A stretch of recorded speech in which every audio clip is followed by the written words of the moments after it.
Testing audio. Hello, sweet butter baby. Hello, hello.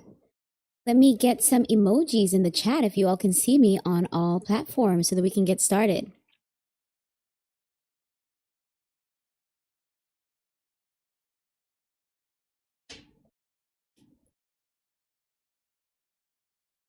Hello, Kuchunga. Welcome. How about on the purple app? Are we good on purple? F. Toby. Hello. Welcome back. Happy to have you. Hi. Welcome. Thank you for joining. I'm just looking for my notes so I can get started. All right. Welcome to my sparkly corner of the internet. I'm Shine, and this is Divine Shine Tarot. It's beginning to look a lot like Christmas, so I have on my holiday best for you all, since this will be my last CelebriTEA reading live stream for the year. So there's lots to cover tonight. I'll be doing readings on actor Taylor Zakhar Perez. We'll finally see what the cards have to say about the ongoing and upcoming Blake Lively versus Justin Baldoni court case, an energy check on Lady Gaga and her fiancé, Katy Perry still going steady with former Canadian Prime Minister Justin Trudeau, something's up with Tyra Banks. We did not check in on the energy between Beyonce and Brandy. They had a bit of a hiccup a couple of days or weeks ago, so maybe we'll look into that. Cardi B and her love life, currently with Stefon Diggs, still divorcing the rapper Offset. Nicki Minaj has been caught up in a few controversies, which is turning political. And since we're tipping our toes into the political world, we'll also be looking at the controversial conservative commentator Candace Owens, First Lady Melania Trump, and New York City's Mayor-elect Zohran Mamdani. So if you enjoy anything about my content, consider booking a reading or sending a donation where you can also attach your request or suggestions for a pop culture reading you'd like to see me do for you. But the best support is free, so hit that like button and subscribe so that I can continue sharing these celebrity and horoscope readings with you. Okay, now let's get started with the readings. I will give background before each reading while I shuffle for me to connect with the energy of each person and also to give you context. Remember, these readings are for entertainment purposes only. No facts, no truth, just tarot. So first we have a request from Blue Spirit. She said, they said, Blue Spirit asked, could you please do Taylor Zakhar Perez? A tarot reading on Taylor Zakhar Perez. So Taylor Zakhar Perez, he is a 33-year-old Capricorn. He's actually a Christmas Eve baby. So his birthday is coming up this year. And Taylor is known for having starred in a movie called Red, White, and Blue, I believe. Let me just pull up the Googler, because I was just looking into his background. I don't know it off the top of my head. Yes. He was in a movie called Red, White, and Royal Blue, and apparently he will be reprising his role in a part 2 of that movie that is supposed to start filming next year. In his personal life, Taylor seems to come from a pretty large family. I believe he is the 6th of 8 siblings, grew up in the Midwest, was a competitive swimmer, was able to go to UCLA off of a scholarship. They say that he's very outdoorsy, adventurous, hiking. So he tends to get typecast for those kinds of roles. And I guess we can just take a look at Taylor's energy, see if there's anything to come for him in love or career. So, Spirit, what can you tell me about Taylor Z. Perez? Let's get a few cards out. First for Taylor Z. Perez's, let's start with his career. Let's get some cards out for Taylor Perez's, let's see, I'm trying to think of a shorter way to say his name because it's a lot. Uh-oh. Okay, so there are some attachments, some vices, some addictions, some bad habits or bad influences that Taylor may be dealing with in his career at this time. We also have this 2 of Swords, which indicates that he may have had to make a tough decision between 2 or more things, sacrificing one of them in order to proceed with the other, but he's probably in a stage where he's feeling good about it. He feels clarity or clear about the decision that he's made, that he's proceeding with. Maybe it's to do with this devil card, indicating that he may have gotten rid of something or someone in his life that was maybe weighing him down, or a negative influence. We have the Ace of Swords in reverse. So there may be someone lying to Taylor. Let me just remember what the full name is, because I don't want the Swifties confused to think that they're, sometimes people jump in the middle of the stream and they think, they'll hear Taylor, they might think I'm talking about Taylor Swift. That's why I'm trying to find a more brief way to say Taylor's name. So Taylor Perez. I think the Zakhar keeps throwing me off. So Taylor Z. Perez.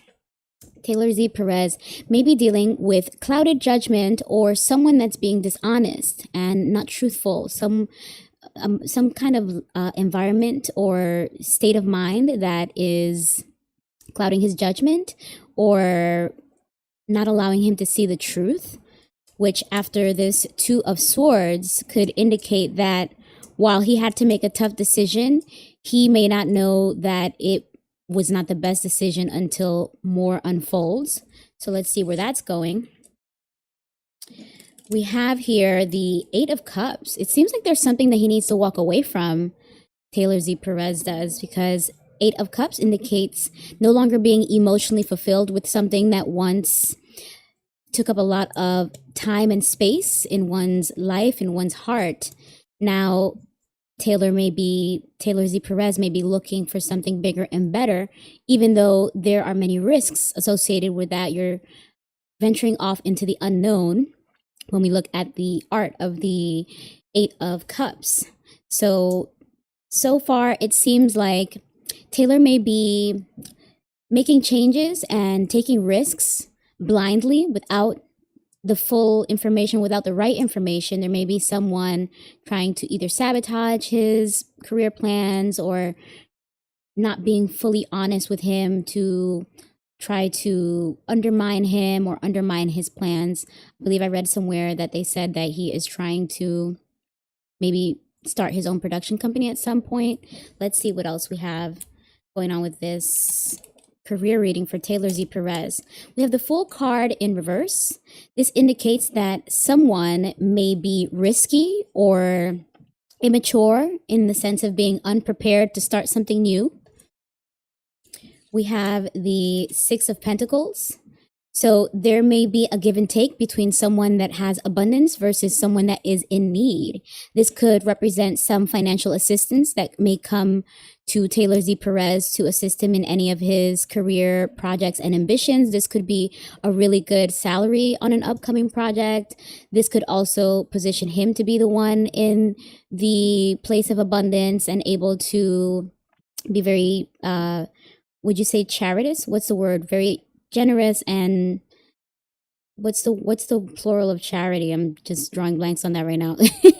But be very be very generous with charity, with giving to others in need, and be very helpful. This might be a part of his character. He may be someone that is conscious of helping others. I do believe I read something about how he's very passionate about assisting with Latinx support and awareness. He's half Mexican, so that could also represent one of the characteristics in his energy, in his spirit, something that he's prioritizing. Ooh, the Hierophant.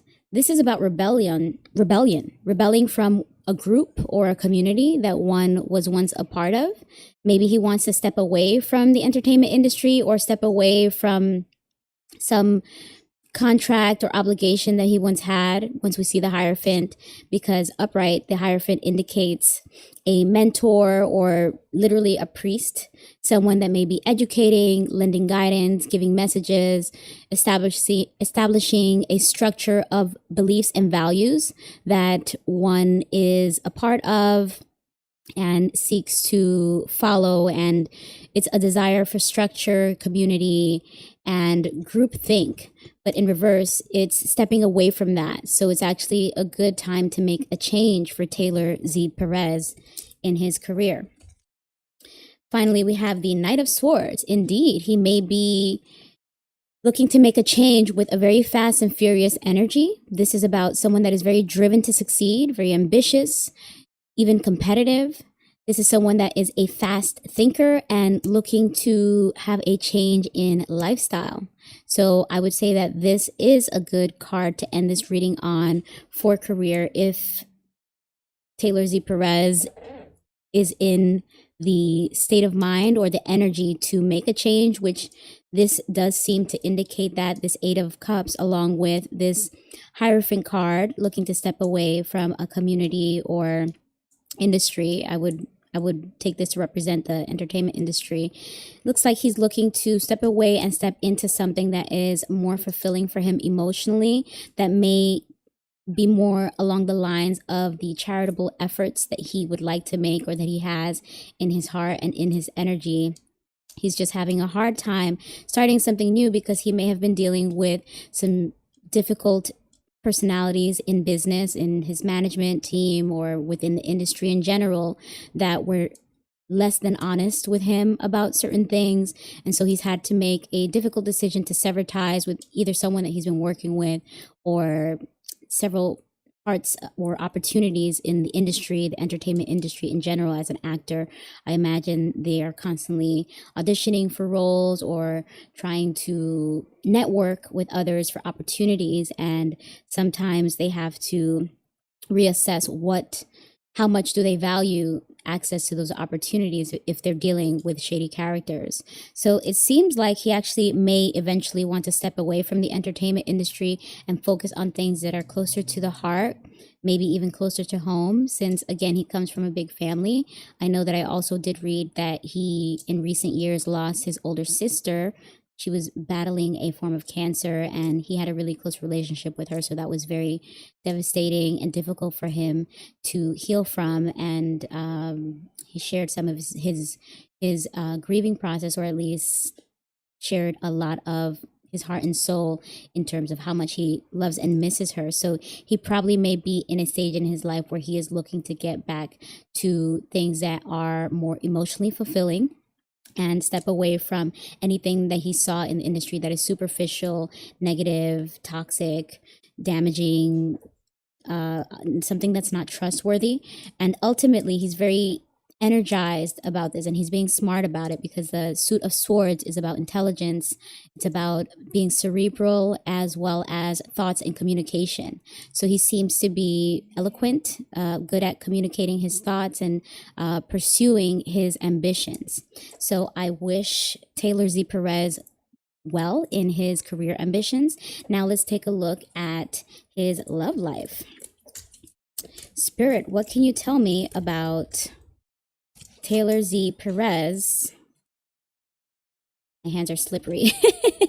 I just put some moisturizer on because I like to make sure I give nice moisturized hands for the camera. I have on my, is this candy canes? No, this is, candy canes. My holiday nails for you all, since this is my last CelebriTEA stream of the year. As I said in the beginning, I'm giving you all my holiday best, and a part of that is nice moisturized hands, which has my deck kind of slipping all over the place now. So let's get a few cards out for Taylor Z. Perez. Spirit, what can you tell me about Taylor Zakhar Perez's personal life, his romantic life, Spirit? Anything we should know about him with any potential love interests? I know that there was speculation that he may have something with his previous co-star. I am assuming they must have had really good chemistry in the original red, white, royal blue movie. So the fans are probably hopeful that they would have something in real life, but oftentimes that is just wishful thinking. So let's see what is the truth, because based off of the previous reading we just did on Taylor Z. Perez, it seems like he is focused on making changes in his career, which is not easy. So let's see what we get about Taylor Z. Perez's love life. So it looks like he is a very compassionate, loving, caring, and nurturing energy. maybe he could be even seeking out someone who is motherly and nurturing, but it seems like he overflows with emotion. He may be an energy that is very healing, or he's looking for someone that is healing, helpful, supportive, kind, warm, and calm is the energy of the Queen of Cups. I believe this is also not a Pisces. What's the Queen again? Hey, Toby, are you in there? Can you help me out? I believe the Queen is not Scorpio. Oh, she's a Cancer. So the Queen is a Cancer. And Zakhar Perez is a Capricorn. So he's probably looking for softness, or he himself is emotionally soft and vulnerable, or he appreciates and values someone who is very emotionally intelligent and kind based off of this Queen of Cups. Then we have the Four of Cups. So this looks like he's maybe not interested in emotions. He's not interested in being entangled emotionally with someone at this time. He may be disinterested in dating and not really finding anything emotionally fulfilling enough in his prospects. He seems to, as I said in the previous reading about his career, he seems to be focused on his grind, focused on his... Oh, Toby said the Queen of Cups dominates any water sign, right? Yeah, so water with his earth tends to kind of lend to balance and fruitfulness. And he probably is conscious of making sure that he aligns himself with someone, or if he does date, that he finds someone that aligns with him in terms of true and authentic emotional intelligence and consideration for others, someone that is a true lover girl and considerate. I keep getting considerate and someone nurturing. So he probably does not see that in any of the potential prospects or dates that he's recently entertained.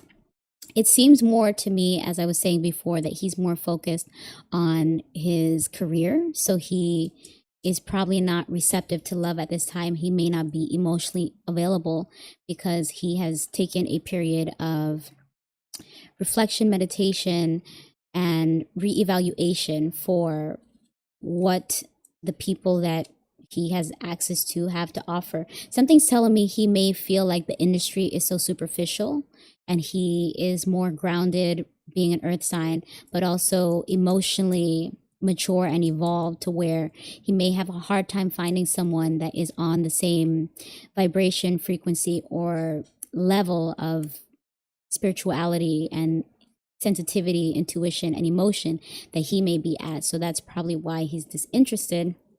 Whoa, someone may have tried to pull a fast one on him with the Seven of Swords. There may have been cheating, deception. We did see a couple cards from the Suit of Swords in the previous reading about his career where there was dishonesty. And so that may be a theme that he also sees in his personal life that turns him off, to where he, as I was saying before, feels like people are frivolous and insincere. So he has either experienced that in a previous relationship, or he sees it coming in someone else that he may have entertained, because the Seven of Swords usually indicates that it is a deception, a betrayal, a theft, but it's to come. It's not yet revealed. In reverse, that indicates revelation, but upright, it indicates that it's either happening or about to happen. So maybe this is something he is trying to avoid, or maybe this is something that he sees coming and is not receptive to. Then we have the Eight of Wands, indicating fast pace, busyness. I'm again getting the sense that he is so busy with work, focusing on work, that he just doesn't have room or interest in prioritizing love at this time.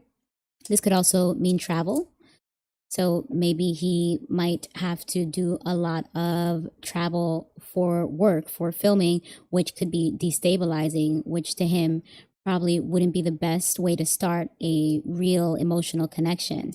So because he values the authenticity and the emotional development of someone, he probably does not feel that his current lifestyle or demands of his career would allow for him to receive someone that, or to find someone that matches the level of realness that he aspires to have in his life if he's going to consider them a partner.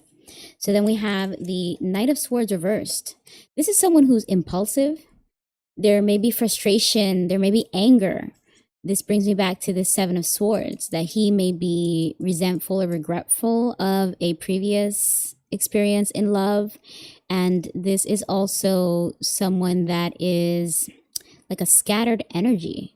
So it's bringing me back to this Eight of Wands as well, reminding us that he may be so busy that his energy is going to his other ambitions, that once again, he just doesn't feel that he has the capacity for the kind of love that he would rather have, a kind of love that he could nurture because it's more stable. It's built on a more stable grounds.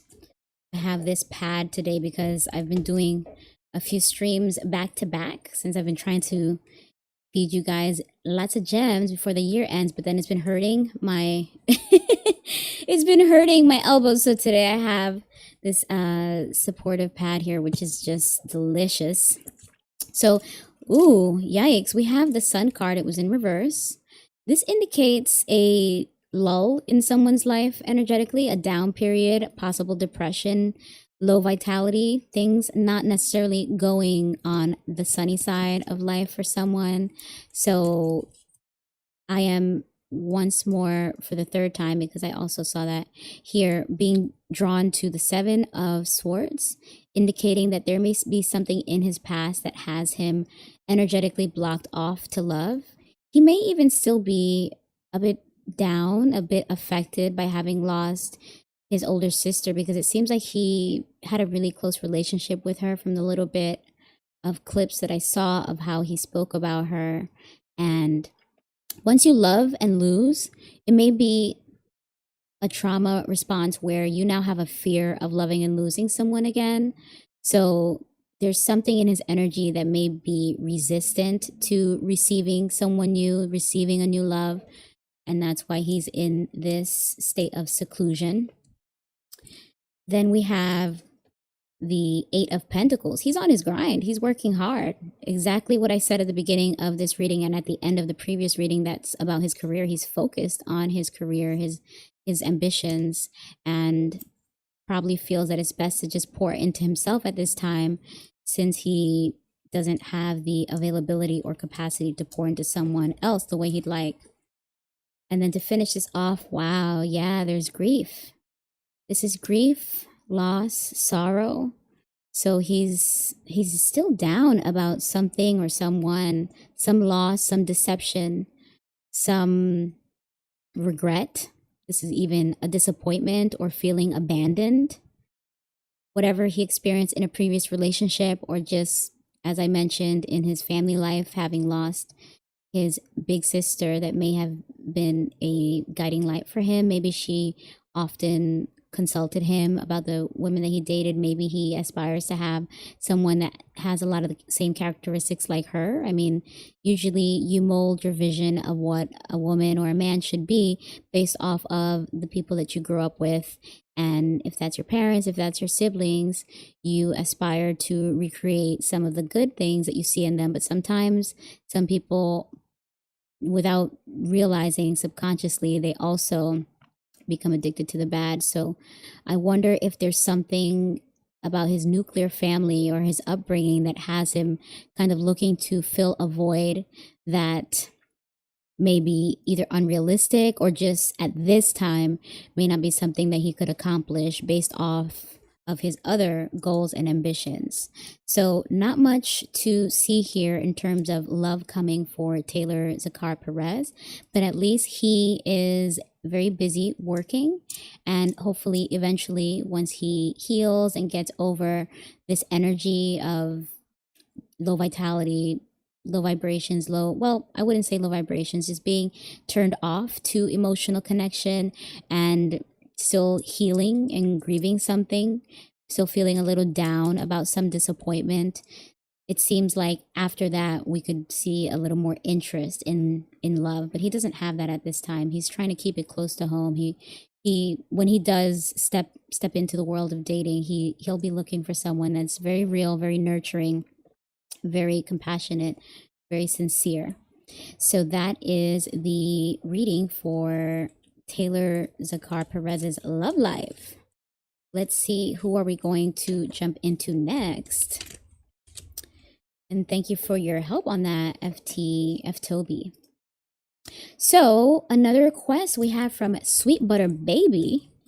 She wants to know about the Blake Lively and Justin Baldoni sexual harassment and retaliation lawsuit. So let's get some information here. Blake Lively is 38. She's an actress. She's married to one of the Ryans. I always get them confused. If you guys have seen my Who'd You Rather or Who's Hotter, where I went through a couple of attractive men in the entertainment industry, I compared Ryan Gosling to Ryan, whatever the other one's name is, and I believe that's the one that is with Blake. So her and her husband are both actors, and Blake Lively was in a movie or a show called One Time, or It Happens to Us. I really don't even know. I'm sorry, I don't follow these people, but she experienced, according to her, she experienced sexual harassment that caused her to file a lawsuit. And this is against the director of the project, or he was also an actor in the project, Justin Baldoni, who is 41 years old. He's an Aquarius. And this year, Justin filed a, what's the word when you file it and it was denied, but what's the word? A countersuit. He filed a countersuit. It was recently denied, and now they are moving forward with oral arguments scheduled in January 2026. So that's next month for the Blake Lively versus Justin Baldoni case, the original lawsuit that she filed. And then if they're not able to settle, then they have a trial scheduled for May 18th of next year. So this case has drawn out all this year because when she filed, I guess there was some content that was released that was not really painting her in the best light, that caused a lot of people to doubt some of her claims. I believe a lot of the content was actually released by Justin Baldoni's team in an effort to clear his name, but also some say to perhaps also tarnish hers or cause doubt, cast doubt on her and her claims. And it got really messy this year. I wasn't really interested because it's like, after a while, you're like, gee, how much more is there to hear about this topic? It really was dragged out all year, similar to all the Diddy stuff. But here we are still talking about it because now the dates are moving forward. Let me just, in case this pops back out, this was the Four of Pentacles in reverse. So with that bit of background that I pulled together, which hopefully is accurate, and if not, go to the Googler.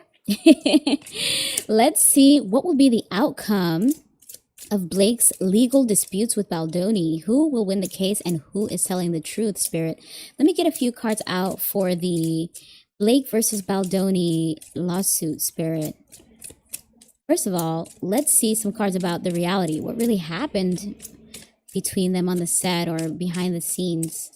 What could really be fueling this lawsuit?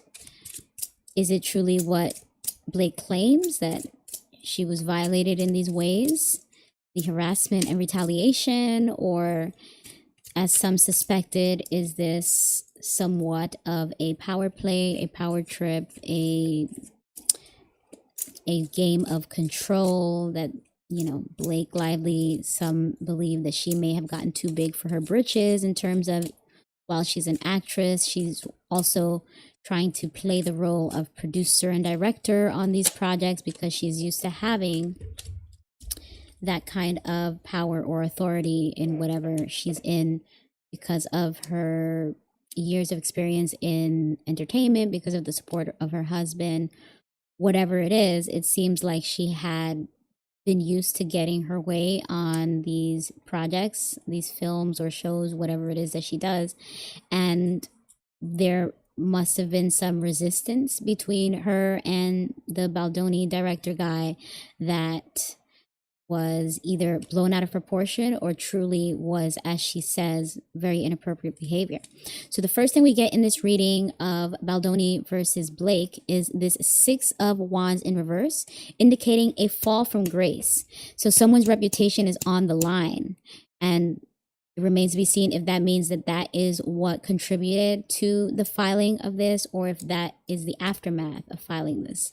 But I would say that this means that someone is passionate about redeeming themselves and their image, their public image, because upright, this is about victory, triumph, winning, public recognition. And here it's about infamy. So your brand is damaged or tarnished because of something to do with this lawsuit, or because it was already that way before you filed the lawsuit. Let's get some more cards out. So we have the Emperor reversed.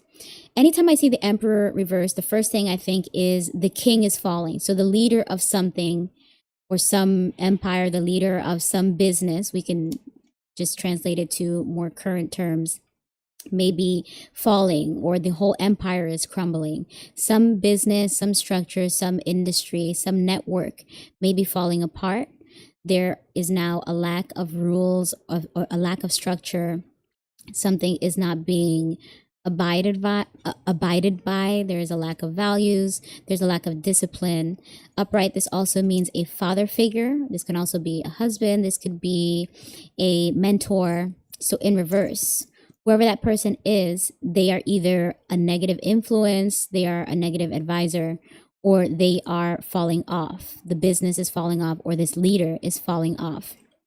Someone wants to retain their position at the top based off of these two cards, and it remains to be seen if that can be accomplished, because it looks like it's something that's already been lost. It's already fleeting. So perhaps so far the cards are saying that this lawsuit is an attempt to regain that positioning, that power, that image. Let's see what else we have here. Yikes, the Tower. I mean, geez, literally 3 cards visualizing a fall off, a crumbling, a disaster, deconstruction, because there's need for a reconstruction. This was built on shaky foundations. So this building, this tower needs to collapse.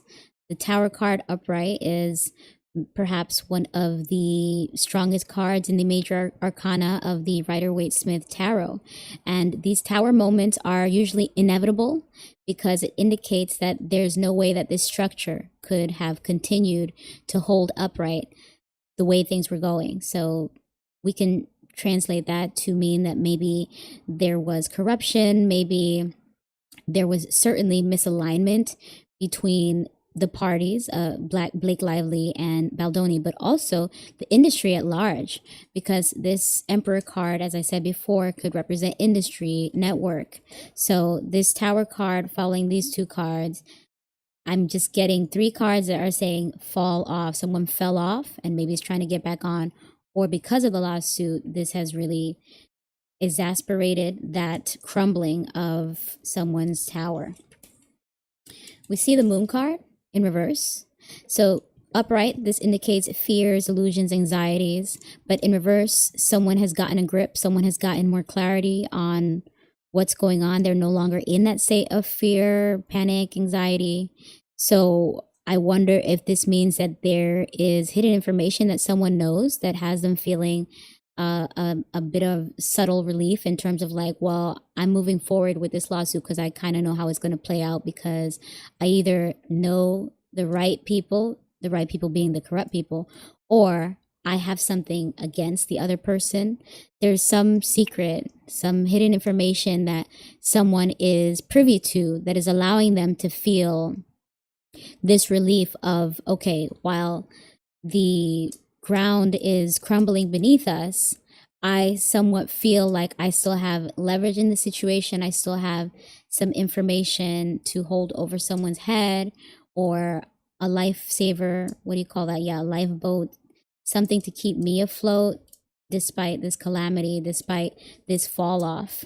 So perhaps the lawsuit was an attempt to disclose that hidden information of whatever it may be. Like, I am still not clear on if this is Blake's energy or Baldoni's energy, but seems like maybe this lawsuit came about because there was a level of confidence that they have something on someone.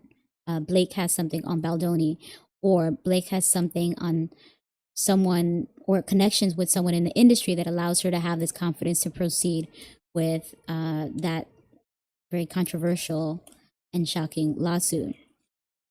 This moving on from something that no longer serves someone, this lack of emotional fulfillment, and moving on, the first thing that came to mind is maybe someone wants to drop the lawsuit. Someone wishes they could leave it behind them because it has caused them so much of sorry, I'm just getting distracted because it's so noisy where I'm at. I hope you guys can't hear it, but I'm hearing sirens and that just threw me off.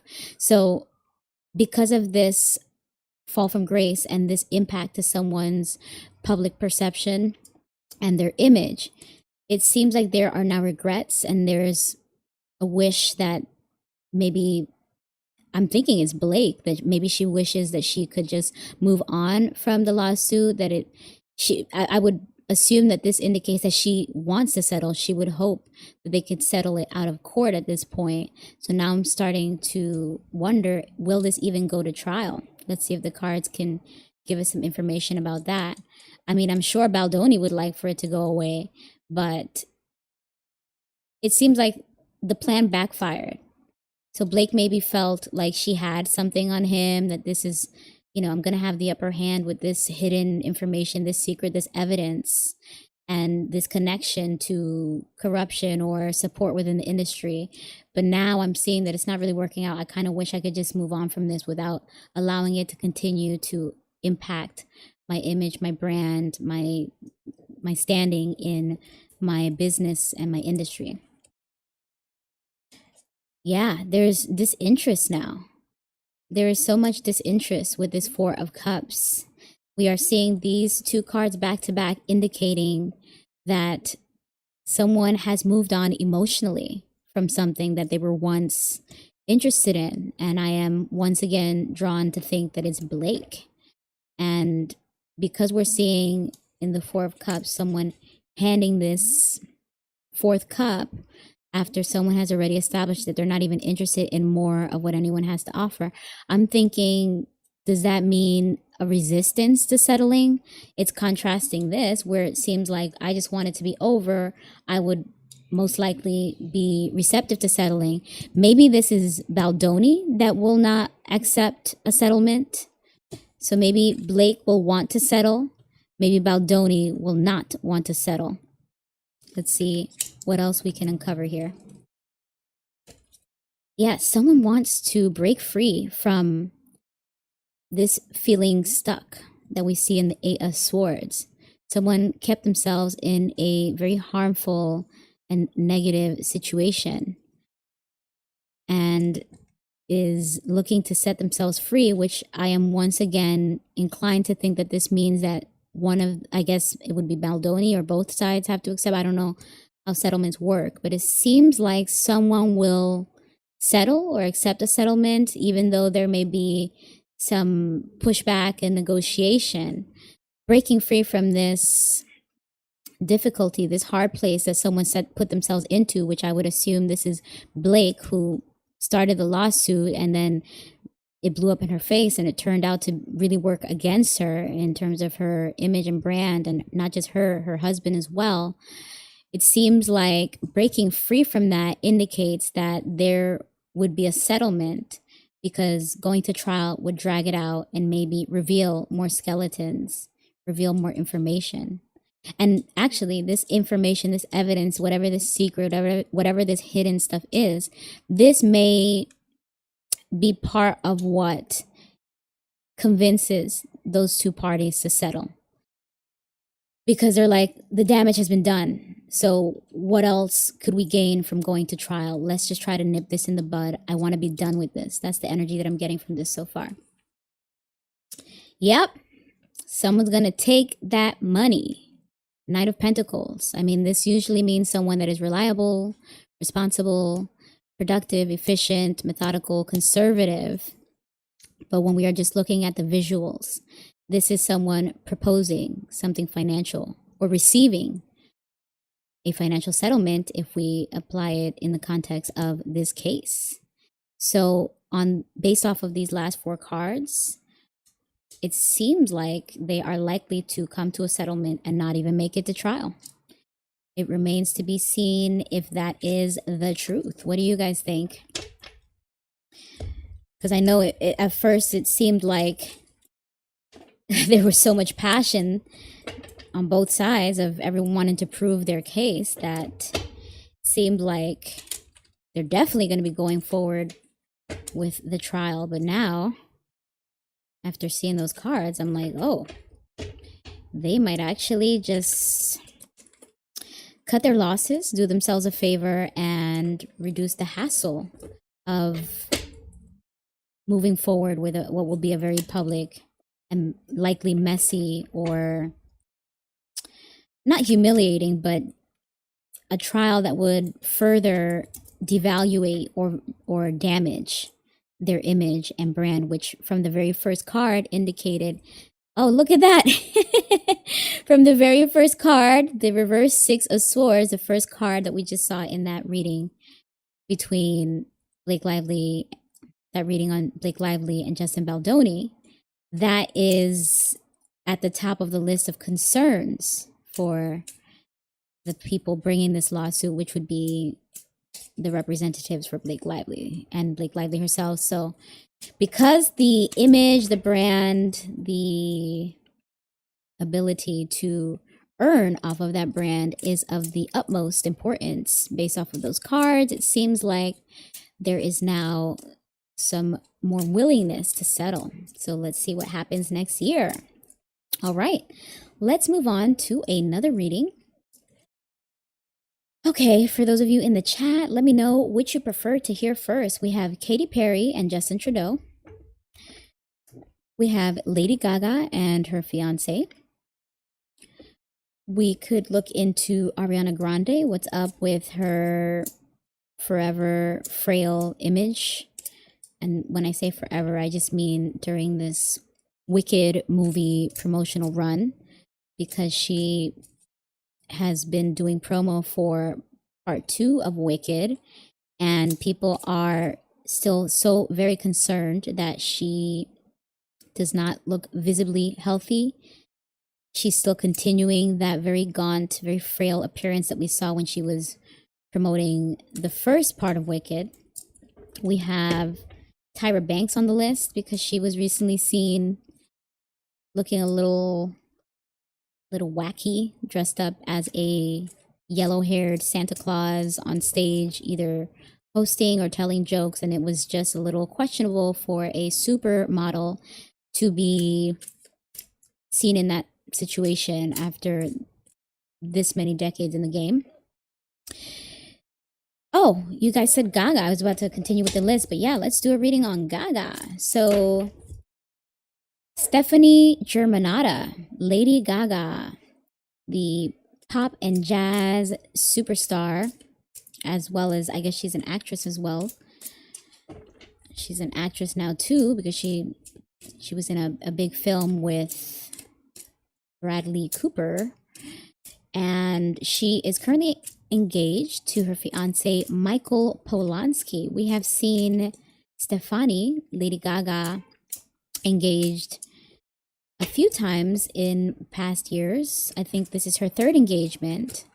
So we can look into the cards to see if it can tell us, will she actually make it down the aisle this time, or what is the energy between Stefani, the very beloved, the very, and what's the word? I want to get the right word here. She was beloved for being very shocking and bold and outgoing with her fashion choices, her, okay, yes, there's a lot of passion for the Gaga reading. Let's do it. All right, we're moving forward with the Gaga reading. Yes, Spirit. So, what can you tell me about Lady Gaga and her fiance, Michael Polansky, Spirit? What is the energy between Lady Gaga and Michael P? Are they going to make it down the aisle? Is this real love? Is this infatuation? Is Lady Gaga in love with being in love? Is she choosing partners that are just gaslighting her? Is this the love of her life? Will she make it down the aisle, Spirit? Let's get a few cards out for this reading on Lady Gaga and her fiance, Michael P. This is one of the decks that actually got wet last night, so it's not really as energized as it usually is, but I gave it some time to dry, so I hope that I can indeed get some good readings out of it tonight. Oh, yikes. So the first card we get out is the Seven of Swords, which we saw in one of the previous readings. This indicates someone that is cheating, since we're looking at a love reading. Someone may be cheating. There's lies, there's theft, there's betrayal, sabotage. Someone's being sneaky. So this is information that is not yet known, or it is not happening as yet. So if someone's already cheating in that relationship, and unfortunately, the first thing I'm feeling energetically is Michael, the guy. If he's cheating, Gaga doesn't know about it yet. Or wait a second, hold on, the energy just changed. If she's cheating, he may not know about it yet. I don't know. I'm not getting any clarity on the energy. It just changed for me. Like I felt both as I'm looking at the card. I felt both. Maybe they're both keeping secrets from each other. And that is not the best way to start a reading about someone potentially getting married. So let's just try to get some more clarity. So this Queen of Swords reverse indicates someone that is cruel, cold-hearted, bitter. Someone that is maybe not very, what's the word? Not codependent. Let me just pull out my cards with notes here so that I don't let too much time pass. Yeah, someone that's dismissive, overbearing, and overly emotional. So the dismissive part jumped out at me because that is part of the energy of someone that is being bitter and cruel. They'll dismiss or invalidate the feelings of whoever is actually trying to apply themselves in a relationship. So after this card, it seems that there is one side that is being very difficult and resistant to allowing this relationship to proceed because they're keeping secrets, they're lying, cheating, stealing, and they're being very dismissive, cruel, cold-hearted about how that's going to affect their partner. Yikes. Oh my goodness. Lover's card in reverse. These are awful cards. I'm sorry. It's not funny. It's just, you saw me shuffle. I'm not making this up. These three cards coming out in a reading for someone's relationship that they've been engaged for a few years and they're expected to get married at some point. That's what engagement is, right? But this is, I'm sorry to say, it's I don't want to say a disaster, but to me, I definitely wouldn't want to be in love with someone like this. This is not a good match. I'll put it that way. I'll put it lightly. This is disharmony between both parties in this relationship. They're not going to make it. Kind of feel like I don't even need to pull more cards, but just to complete the row at least, let me see. Yeah, they're cooked. We are once again seeing dishonesty with this Ace of Swords.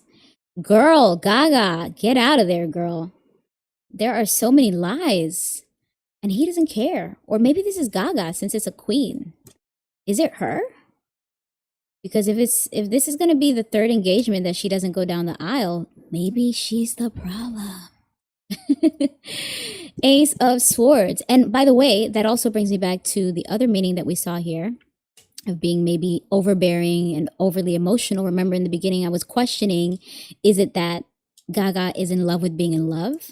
And so once that, as they say, the new car smell or the getting something fresh out of the package, once that feeling wears off of like, oh, we're newly engaged, oh, we're new love, oh, we might be doing a wedding, it feels like maybe that's when she starts to lose interest somehow and starts to set her sights on the next new shiny thing.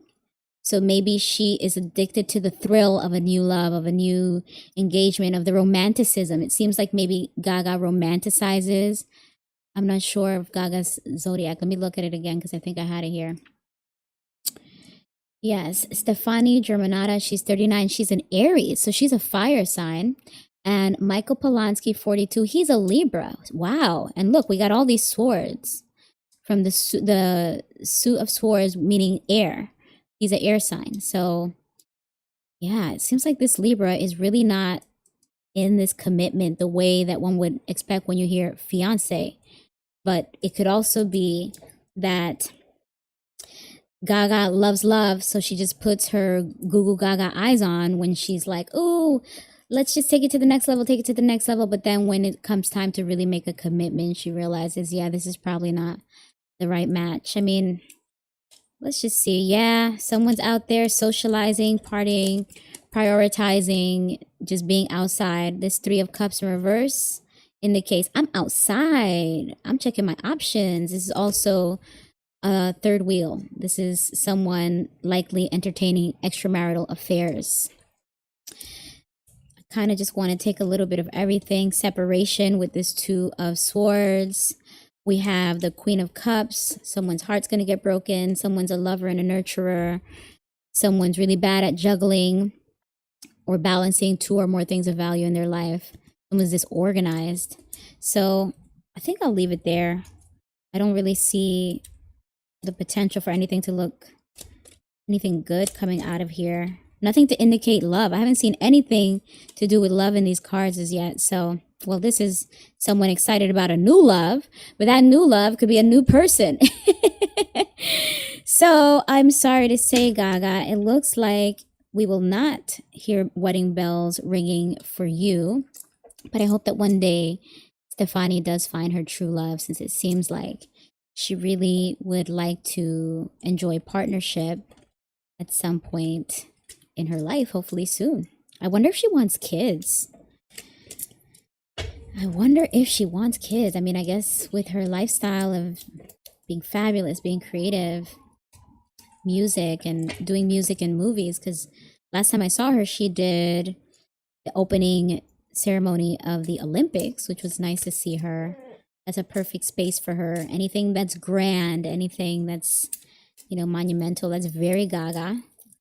But when I think to that Lover's card in reverse, I also feel like this might be a lifelong experience for Gaga, that she will always have trouble in her love life because there's some lesson she's supposed to learn, or there's some karmic experience that she is supposed to break free from. And it's just a matter of her breaking those cycles for her to heal that and step into a new cycle where she can actually enjoy love. So I hope and wish that to be true for Gaga. Now, before I shuffle, let me just have someone in mind. Let me see who else we have left. So you guys have been really good at choosing who we should look at next. So let me just name them again. Katy Perry and her Justin Trudeau Prime Minister guy. We have Ariana Grande. We have Tyra Banks. We have Cardi B and Stefon. We have maybe Beyonce and Brandy. I don't know. It kind of feels like that's old news now, but if you guys want me to look into it, it's here on the list. And then we have Nicki Minaj. She's kind of been wrapped up in some controversies lately. And for those of you looking for the political stuff, we have Candace Owens, Melania Trump, Mayor Mamdani. Oh, let's jump on over to Nicki Minaj. Okay. So Nicki Minaj, she's 43. She's a Sagittarius. She just celebrated her birthday this month on December 8th. Whoa, what's going on? These cards are stiff because they got wet yesterday, so it's not shuffling the same. But yes, Nicki Minaj, she's 43. She is a rapstress, a rapper, a female rapper from New York. Sagittarius, just celebrated her birthday December 8th. And this year she has been seen in a lot of controversies between rants and controversial commentary that she has made online, as well as some politically aligned appearances that she has recently made, conservative leaning political appearances that she's made that has been a bit concerning for her fan base. They call themselves the Barbs. Her fan base is largely made up of LGBTQIAP, all the letters, the rainbow people, the beautiful, diverse group of people that love to love. And to be visible with the conservative party, some people find that to be very damaging to her fan base, or maybe offensive to her fan base, because in this country, in the United States, the conservative politics usually does not protect the rights of the LGBTQ community. So I believe it was even just yesterday or this weekend that Nicki Minaj was seen on stage with the wife of a recently deceased political figure. Her name is Erica. I forget her last name. I think it's Kane. You guys correct me in the chat if I'm wrong, but she is the surviving wife or widow of a political figure, or he wasn't a figure. He was a conservative organizer. Yes, Charlie Kirk. So it was Erica Kirk, not Kane. I'm looking at my nails like candy cane. Erica Kirk. So her husband, Charlie Kirk, he was the leader of his organization, Turning Point, which assisted with galvanizing the youth vote for the MAGA group, the conservative group that largely supports President Trump, the current president of the United States. And while this country has two parties plus the option in the middle, which people identify as independent or moderate, the politics in this country tends to fall along racial lines as well. Nicki Minaj is a Black New Yorker. She, I believe, has Trinidadian roots. And again, having always had the support of the LGBTQ community, her fan base is now having a hard time continuing to defend her positions in public matters. Although others would argue that some of the things that Nicki is putting forth her face and her brand for are actually good. I believe the first time that we saw her take a podium in some political space was to speak about something to do with Nigeria. That is a country in Africa, and to my knowledge, she does not have Nigerian roots, but there must have been a cause there that she really wanted to bring attention to. And then now, recently, she sat down with Erica Kirk, the surviving wife of Charlie Kirk, who was the leader of the Turning Point that helped get all of the young vote or a lot of young vote for the Republicans that helped elect President Trump into the current presidency. So there is a lot of support and attention for Erica, and there's a lot of alignment of the Kirks with Republicans and conservatism. And then there's also controversy with the Republican Party in this country, where some feel that a lot of their policy and a lot of their politics does not align with anything that supports or assists people of color, and that it also allows for space or support for supremacy, for racism, for sexism, for dangerous mentalities. But this is, again, just an objective, just giving you guys information of some of the different groups of thought that are out there so that we can look into why Nicki Minaj is seen as controversial or hypocritical at this time. So with all that background, and again, all of this is for entertainment only. No facts, no truth, just tarot. Let's look into what is Nicki Minaj's energy at this time. What are her true intentions behind all of what she's doing? Because some speculate that Nicki Minaj may be trying to dodge some of her own legal, what would you call, she may have some legal problems brewing. So they're saying that Nicki Minaj may be trying to gain favor with the conservative or Republican political party so that she could perhaps seek some pardons from the president, or I believe they're saying she's currently residing in California. There's something to do with a former worker suing her and saying that she owes him or she owes them a big lump sum of money and that she should sell her house and liquidate assets in order to pay him. And some suspect that she might either file for bankruptcy in order to avoid that situation if there's already a judgment. Again, I don't know. Please do your research. There are no facts here. You gotta do that homework yourself. I'm just trying to get into the spiritual part and jump ahead to the tarot stuff.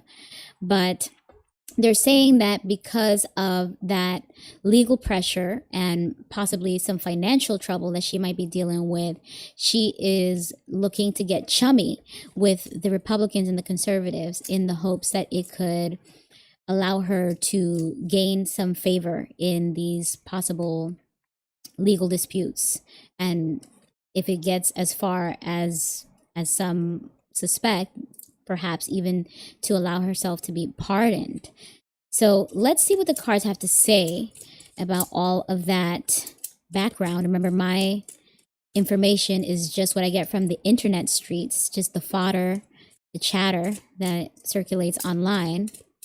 But feel free to correct me in the comments. And F. Toby says Trinidadians are usually conservative. Interesting.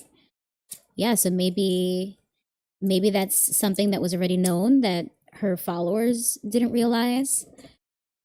But while some feel that it is a shocking discovery, others feel that Nicki Minaj has always been this way. And maybe there's something to what F. Toby is saying in the comments that maybe... Ooh, wait a second. The first card that pops out is the Four of Pentacles. Literally, conservative, and financial scarcity. Someone's trying to really hold on to their coins. So a lot of what we're seeing from Nicki Minaj, as this card is indicating, indeed has something to do with money. Money is scarce. Coins are tight. So she is very conservative at this time with her finances, but also this could be saying that she indeed is conservative-minded, conservative in her politics, and conservative in her view of the world. Let's get some more information about that. Conservative, yes. Conservative in the comments. We have here the Knight of Cups in reverse. So this is someone that is manipulative. This is someone that could be disappointing, definitely not trustworthy. This is someone that is very deceptive and emotionally immature. So you're going to get a lot of deceptive behavior from this kind of person. I actually want to get some additional keywords because sometimes these court cards can have a lot of additional meanings. And so I just want to see if there's anything else that stands out to me here. Yes, manipulative, disappointing, untrustworthy. Oh, jealousy. Jealousy, unreliable. So jealousy, it's important for me to highlight that that is one of the suspicions or narratives that people also feel may be behind some of Nicki Minaj's behavior. Because when we saw Nicki Minaj go back and forth with Cardi B, who's another rapper, she went back and forth with her a few months ago around the time that Cardi B had dropped her album.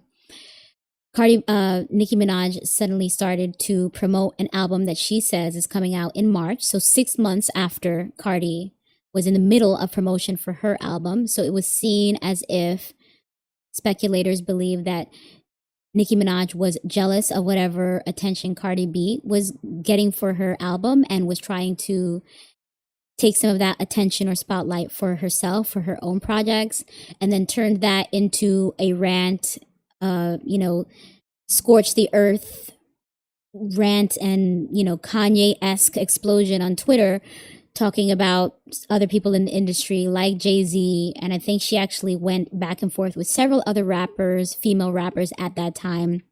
It was a kooky time, a definitely fiery time on the internet, which was just a few months ago. I think that was around September that Nicki Minaj and that Cardi B thing just spiraled into this really messy back and forth online. And what the nastiest part was that she started talking about kids. And so, that's just like taking it too far. But then they both started to talk about each other's kids. They both went back and forth, but I believe Nicki Minaj started it. So anyway, Nicki Minaj is willing and ready to go low from what we saw in those tweets, if they are indeed hers. But this element of jealousy, manipulation, disappointment. So Nicki Minaj has indeed disappointed her fan base, but there may be some jealousy behind some of her actions and definitely some manipulation. Let's see what else we get here. Okay, so wait, is there another card here? It feels like there's two cards. Yeah, again, this deck was wet yesterday, unfortunately, so it's sticky now. We have here the Five of Swords in reverse, indicating that after a time of really dirty battle and conflict, someone is now looking for peace, for ease. This could also indicate wounds being reopened. So maybe this could be pointed to some traumas that Nicki has that she keeps revisiting. This is some necessary healing that she needs to do. Or this is a desire to bring down the temperature. Let me see what this following card says. Oh, yeah, no, actually. The King of Wands is a personality that is very stubborn and unrealistic. This is someone who has unachievable expectations. This is someone that is ruthless and likes to have it their way. This is actually also a Sagittarius card. Let's remember that Nicki Minaj is a Sagittarius and their season just ended, but she may still be in this energy. This is a masculine energy that is in a position of authority. And while they should be using their power and authority for good, to be a leader, to be a creative and lead with their vision, they are instead using their energy and their position or their potential power. In this case, we could think that this is pointing to Nicki Minaj's brand and her image. She's very recognized. She's using that in a negative way. And when we think of a king that is in a King of Wands that's in reverse, you're not allowing for other people to contribute to the creative ideas, to the passion plan. You're being is it a tyrant? Like a leader that is very harsh and severe about having things done their way. So it seems like this is kind of saying that Nicki Minaj may be her own worst enemy at this time, that she is bossy in a very negative way, that she's calling the shots, but they're not good shots. So let's see what's going on, because if you wanted peace, but you're still asking for smoke, looking for smoke, then, that's contradictory to this desire. And that's why I'm thinking this more so means reopening old wounds, revisiting past traumas. We have here the Page of Cups in reverse. This is emotional immaturity, which this is just my personal opinion, but I would agree. It seems like Nicki Minaj may be a little emotionally immature or just not fully rounded in her emotional development as yet. This is someone that may also be a bit jealous, someone that is unfocused, someone that is maybe naive. And when I think naive, I'm thinking someone that is easily convinced that things are not as they seem. So I think back to the last reading I did on Nicki Minaj. It's in one of the streams. I haven't uploaded the clip yet. I'm going to be doing that within the next few weeks. But I remember in that reading, we did get the moon card.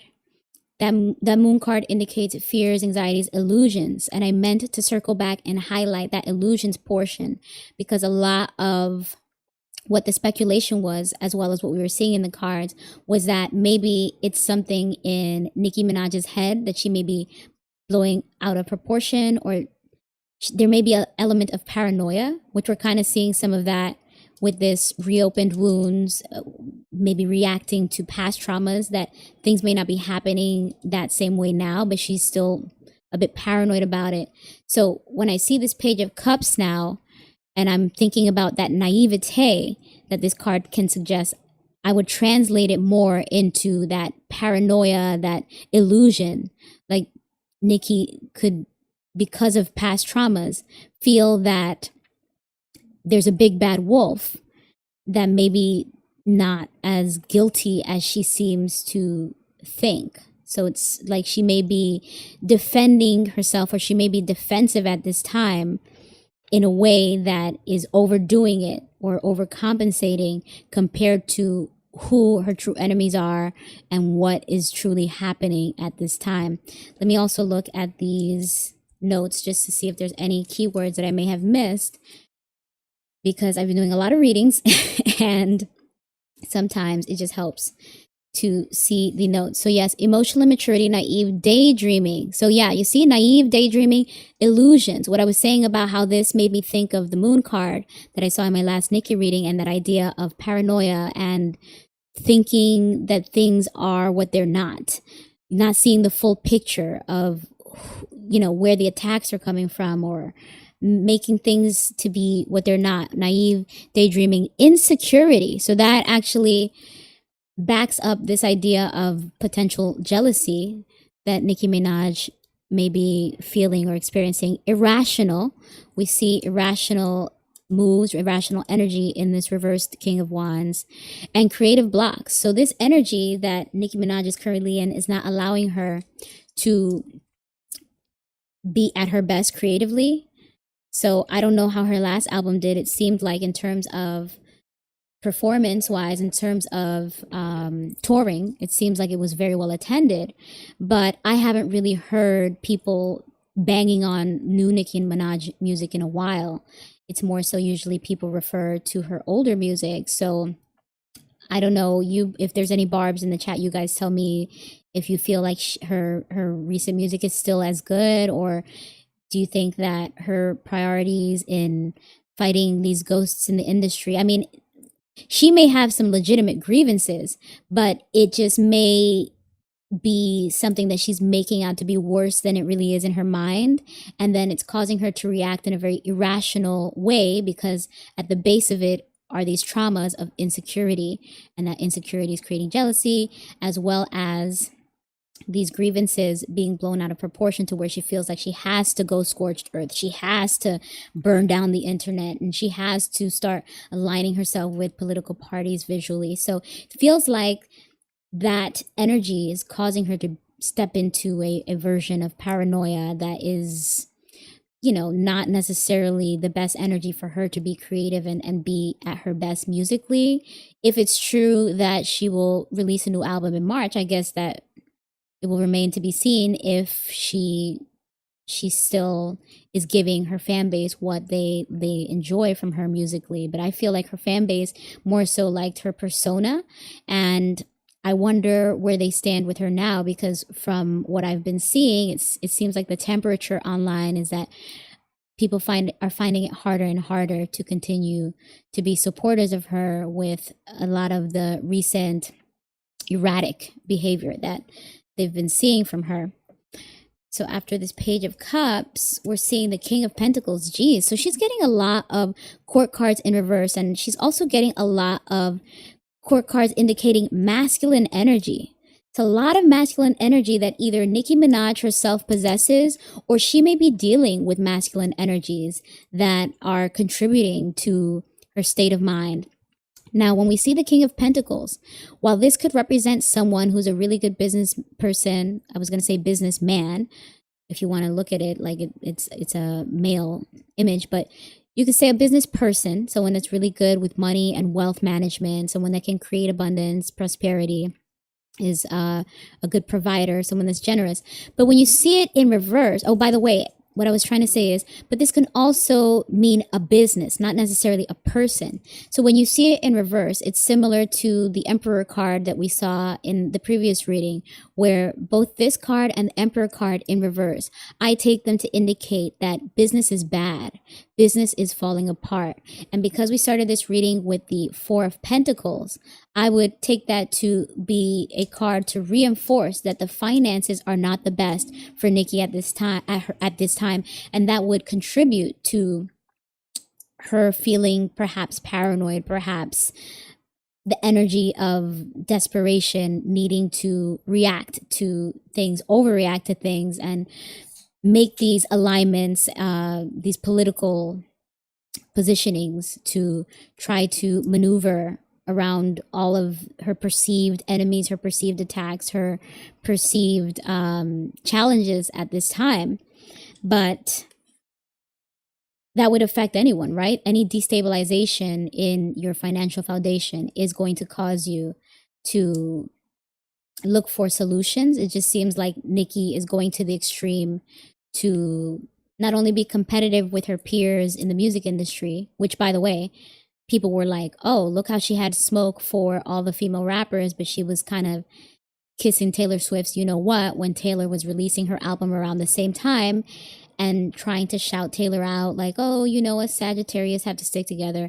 And the Swifties were like, no, don't come over here with that, Nicki. We're not, please keep your mess over there on that side of the street. Don't come over here to Poplandia and, you know, bring all that beef and that version of, as some would consider, maybe some crazy or some just nasty energies, kind of gets violent, which, by the way, the Five of Swords upright can represent violence and abuse. So the energy is there based on these cards. And remember, these readings are for entertainment purpose. And remember, these readings are for entertainment purposes only. No facts, no truth, just tarot. So as we continue, wow, I'm not making this up. You saw me shuffle in the beginning and you heard the story I just gave. We got the Moon card again. So the Moon card, as I just said, that we got in the first Nicki Minaj reading I did a month or so ago, this indicates fears, anxieties, illusions. So while Nicki Minaj may indeed have legit grievances against people in her industry, people that she's done business with, it seems like there is an illusion where she is blowing it out of proportion. It's worse off in her head than it is in reality, and it's causing her to overreact in an erratic way. We were just talking about that. Wow. The fact that that card came out again is such a reinforcer, like just to highlight that point, that indeed there does seem to be something going on with Nicki Minaj internally that is fueling a lot of the concepts that she's perceiving. Now, the last card that we're going to pull out in this Nicki Minaj reading is the Page of Pentacles. So our good sis Nicki just wants to get a coin. Page of Pentacles is the youthful energy around a new financial opportunity. So this could be a new job. This could be a new idea around like a hobby or something that could potentially become a stream of income. But this could also be someone literally receiving a fund, like a new, perhaps a loan, some inheritance, some lump sum of money, some financial assistance, maybe gifted. That may be either what Nicki Minaj is looking for, or that may be the result of some of what we see her involving herself in, particularly the political stuff. So she may actually get what she needs in terms of the financial assistance. And since we started this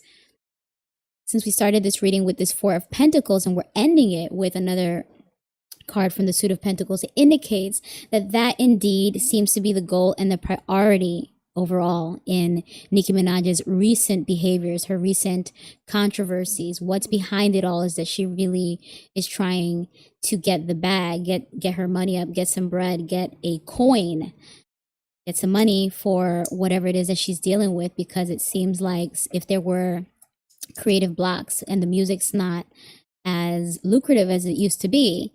She's in a position financially, especially if she is facing any legal issues, where she needs help and she's going through what some would say desperate measures to try to get that financial assistance during this time of financial scarcity, and worries and concerns. So I hope that Nicki is able to work through all of that. And from what I remember in the previous reading as well, there were some emotional concerns. I think, if I remember correctly, she got the 10 of Cups in reverse, which I felt like it maybe pointed to some issues in her family foundation. Like, she has emotional issues that are going way back to her childhood, along with her current household. There are some issues in the dynamic there that those emotions are affecting her current moves. Those traumas, those past traumas, those wounds that are still open that she's revisiting are a part of what is also affecting her current behaviors or actions, along with the need for money. So we will leave it there. We just did a reading for Nicki Minaj to see what is behind a lot of what we've been seeing from her lately, and not the best, but not surprised. Some of those cards were kind of just confirming what some of the online suspicion already was. So let's see, who do we move on to next? We have quite a few still to go, but I might take a quick break just to get some refreshments and come on back. So let me just name a few more people so you guys could let me know who you'd like to see next. We have Katy Perry, Justin Trudeau. We have Ariana Grande, Tyra Banks, maybe Beyonce Brandy. I personally feel like it's just old news now, but who knows, maybe, perhaps. We have Cardi B. We have some other political people like Candace Owens, Melania Trump, and the new incoming mayor, Mamdani. So for those of you in the chat, you all go ahead and share who you'd like to see a reading from next.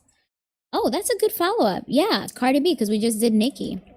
So, okay, I'm going to take a quick break, and then I will come back with the Cardi B reading. We'll be about 6 to 10 minutes. So you guys, as the legendary Queen of Tea used to say, grab a snack and come on back. See you guys in a bit.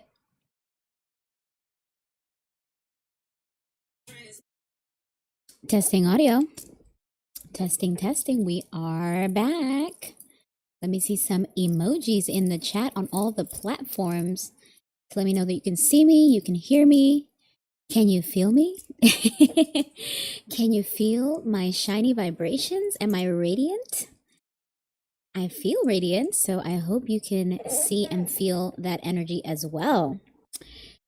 Okay, let's pick up where we left off. I think we were about to get started with a reading on Cardi B.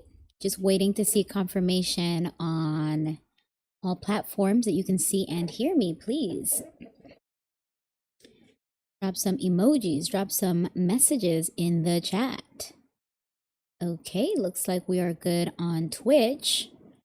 But may not have energy for, because I will also be doing some more horoscope readings tonight. So for those of you on the stream, please let me know which of these readings you would prefer to hear, so that I can prioritize them for tonight and leave the rest for the next stream in the new year. Since, as I said, this is going to be the last CelebriTEA live reading stream. Live, how should I say that? CelebriTEA reading live stream for this year. And I'm showing off my candy cane nails once more, since this is the last time you'll see them. My holiday best, as I said at the beginning, for those of you that will only see this clip. So picking up from where we left off, we just did Nicki Minaj, and let's get started on a reading on Cardi B. So congrats to Cardi B. She recently gave birth in early November to her son with her current boyfriend, football player Stefon Diggs. This healthy baby boy will be Cardi's fourth child and Stefon's third. Stefon has a 9-year-old daughter and a 7-month-old daughter that was born earlier this year, both by separate women. So he is enjoying his first son with Cardi B, while Cardi B is still married to her rapper ex Offset. Sounds a little messy. But they've recently been seen loved up in Miami, celebrating his birthday, and it seems to be working for them so far in terms of them having children from outside relationships at the same time concurrently. So let's pull a few cards to see the energy between Cardi B and Stefon Diggs, who's currently 32 years old. As I just said, he is a Sagittarius that just celebrated his birthday this month, or actually at the end of November. And Cardi B is a 33-year-old Libra who celebrated in October. Let's see, will their relationship last? Spirit, let's get some cards out on Cardi B and Stefon Diggs. And afterwards, maybe we'll pull out a few cards to see if there's any energetic updates on the divorce that she's going to be getting from her husband, soon to be ex, Offset. Ooh, wait a second. So in this reading that we're starting to ask about the energy between Cardi B and Stefon, it looks like there may be some heavy burdens.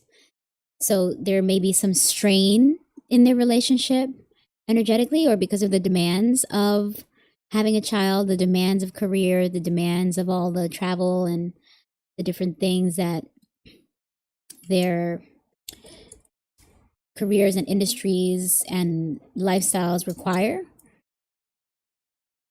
Stefon is a football player. Cardi B is a rapper that is supposed to start a tour early next year. Plus they have a newborn. Plus Stefon has another newborn from earlier this year that I mentioned in the background information at the top of this reading. So that must be putting some strain on their relationship, if not now, at some point. We have the 5 of Swords in reverse, indicating a desire for peace after stress and conflict. So it looks like there is a desire for ease, and there is the effort being made. One of them or both of them are carrying a heavy burden, a lot on one's shoulders, to try to make things as peaceful and easy for both of them as possible, to avoid conflict after a lot of fights, a lot of pettiness, a lot of abuse. Now they want conflict resolution.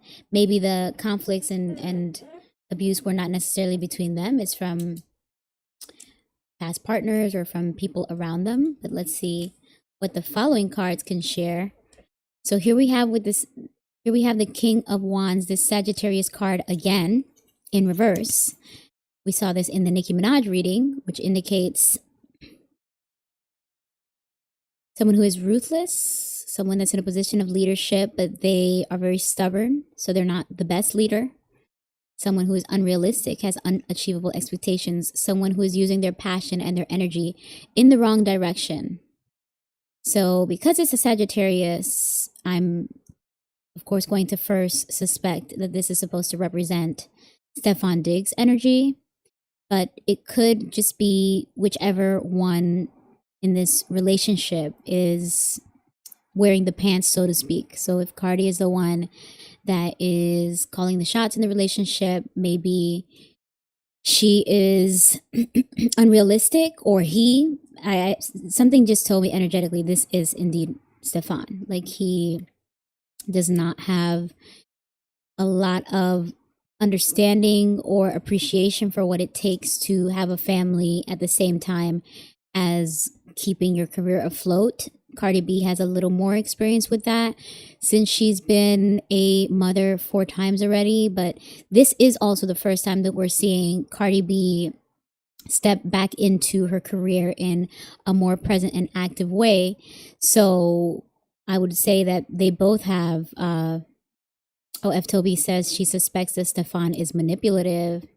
I mean, and this is just me talking, this is not the cards, but a man that's going to create so many broken homes, there's going to be an element of manipulation, even if it is subconscious, because they don't recognize the kind of damage that that does to the children that come up behind them and the destabilization that that is for the whole household. So I wouldn't be surprised if indeed he is. I personally have a feeling that maybe Cardi B caters more to him and his schedule and his needs. So maybe he is the one in the relationship that is bossy and not thinking clearly with the decision making and not realizing what a burden or how much work goes into keeping everything afloat.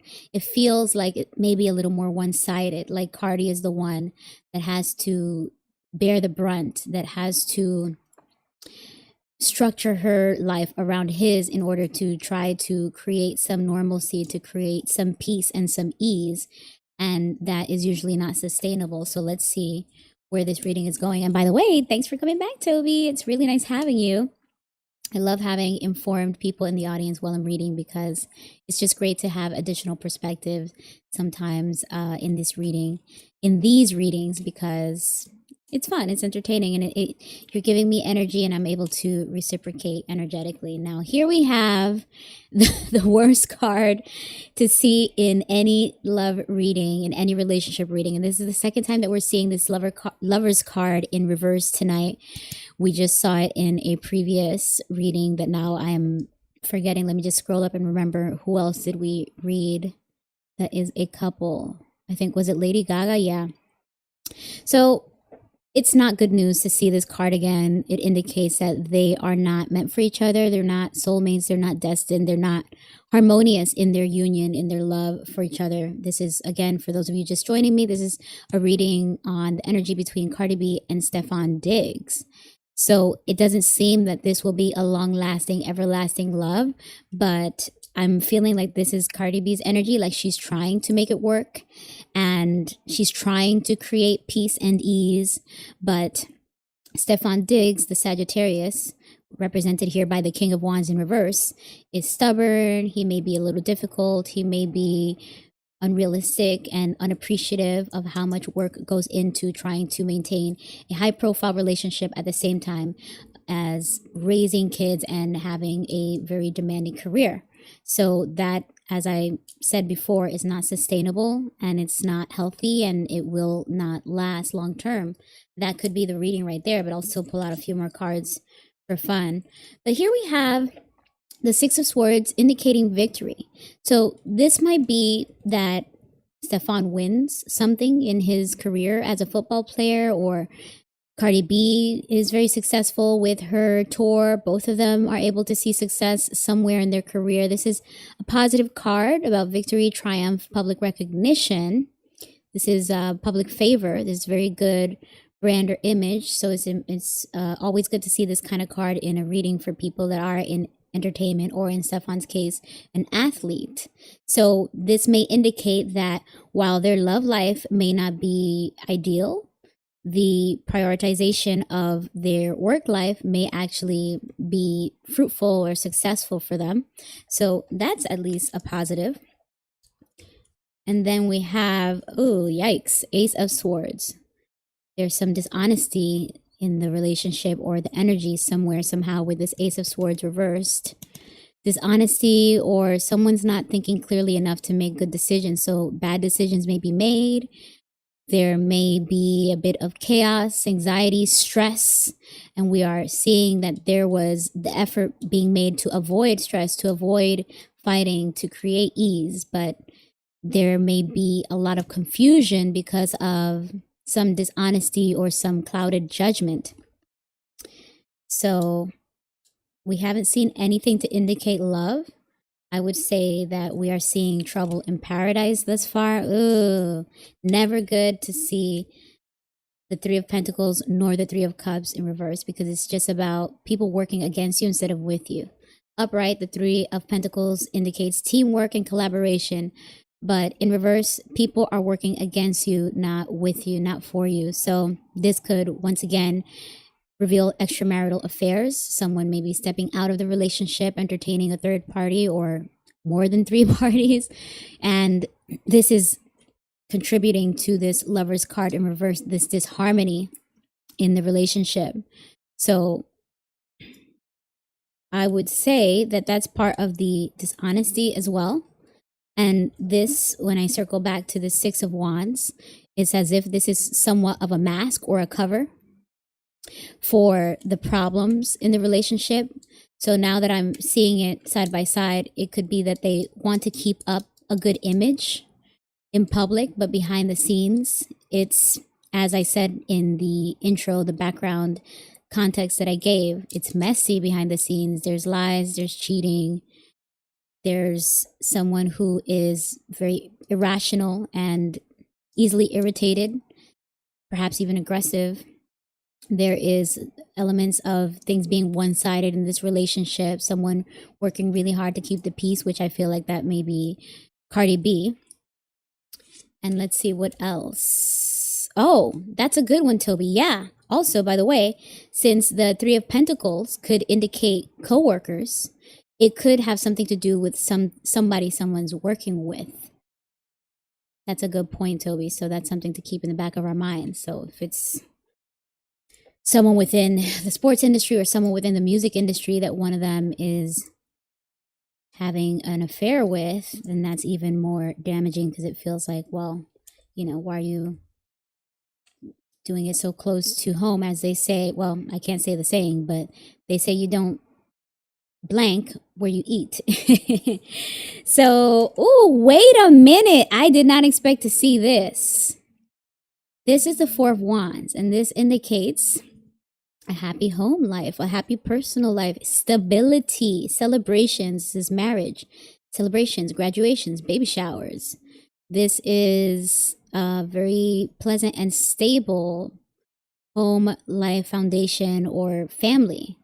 So I wonder if that means that they will actually push through to get married anyway, to keep up this image, even though there is some discord behind the scenes.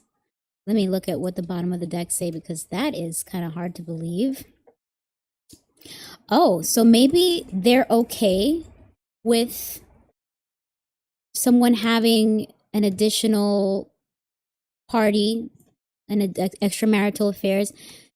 This Three of Cups indicates that they may be celebrating their love, and at the same time, this could also indicate that they may be cool with the idea of someone stepping outside of the relationship. So there may be some awareness where they already know that, as I was saying, with the Three of Cups and the Three of Pentacles, it usually indicates an affair when pulled in a relationship or love reading.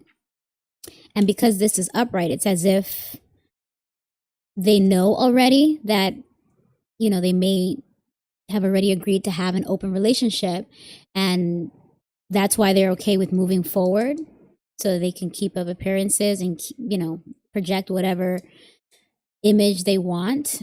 And that person that is okay with allowing the extramarital affairs is just compromising and sacrificing, bearing the brunt of allowing infidelity in the relationship, which I feel like it may be Cardi, in order for her to project this image of a happy home and let this man be happy with the people that he may be stepping out on her on, or if they have agreed to an open relationship, then it's not stepping out. But this Queen of Wands indicates someone who is jealous. This is a very aggressive and demanding personality or archetype. She is jealous. She may be a little insecure. She's selfish, and she may be so fired up, similar to this King of Wands in reverse. This is the Aries card, by the way. She may be so fired up that she's self-destructive. She doesn't see that she is putting her energy, her passion into the wrong thing, that she's blinded by insecurities and jealousies. So while Cardi is a Libra, that's an air sign, this could be a part of her energy where she's putting the effort and the passion into the wrong thing. This King of Wands, this Sagittarius, presumably Stefon Diggs. Yes, I was just reading your comment at the same time, Toby. It seems like Cardi B isn't learning her lesson. She's repeating the same cycle, because Offset is a Sagittarius as well. And when I did my first reading on Cardi, this card came out quite a few times. This card and the Knight of Wands also came out, just representing all of these fiery energies. All of them were in reverse. So it just kept showing the worst version of these fire signs and these fiery archetypes. And she herself she got that fire. She's got that fire. She's got that passion. She really wants to make things happen for her in her life, in terms of anything that she dedicates herself to. She tries to make it happen the way she wants. But this card in reverse indicates that she's not thinking with her mind, she's thinking with her ego, and she may burn herself with all that fire and energy and passion in the wrong direction. Fallen star, someone might lose their fame or fall in popularity. Necessary to keep up the juggling act of balancing two or more people or priorities. Let me see what else we have there. Oh, expansion. Interesting. Didn't expect to see that. Doesn't feel like that's for this reading. And yeah, look at that. Someone's coming with bad news. This is legal issues. This is the Page of Swords in reverse. This is someone that is lacking the maturity to communicate or think properly. So this could be incompetence. This could be poor communication. This could be someone being defensive. So it seems like Cardi may be willing to deal with that for now, because anytime we do these readings, this is just an energy check at the moment. Energy can always change, and as we were discussing in the chat, let me see, for you guys, it might be down here. For others, it might be over here.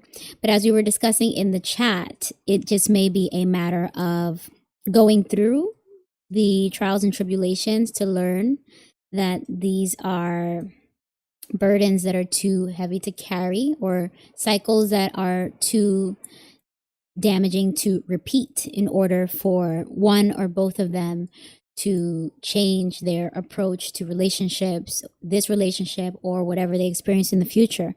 So in conclusion, I would say that if we do see them get at least engaged, it will be a part of keeping appearances. But behind the scenes, we're not seeing love. We're seeing disharmony and very conflictive energy, even though there's effort to make peace, to keep the peace, to create ease.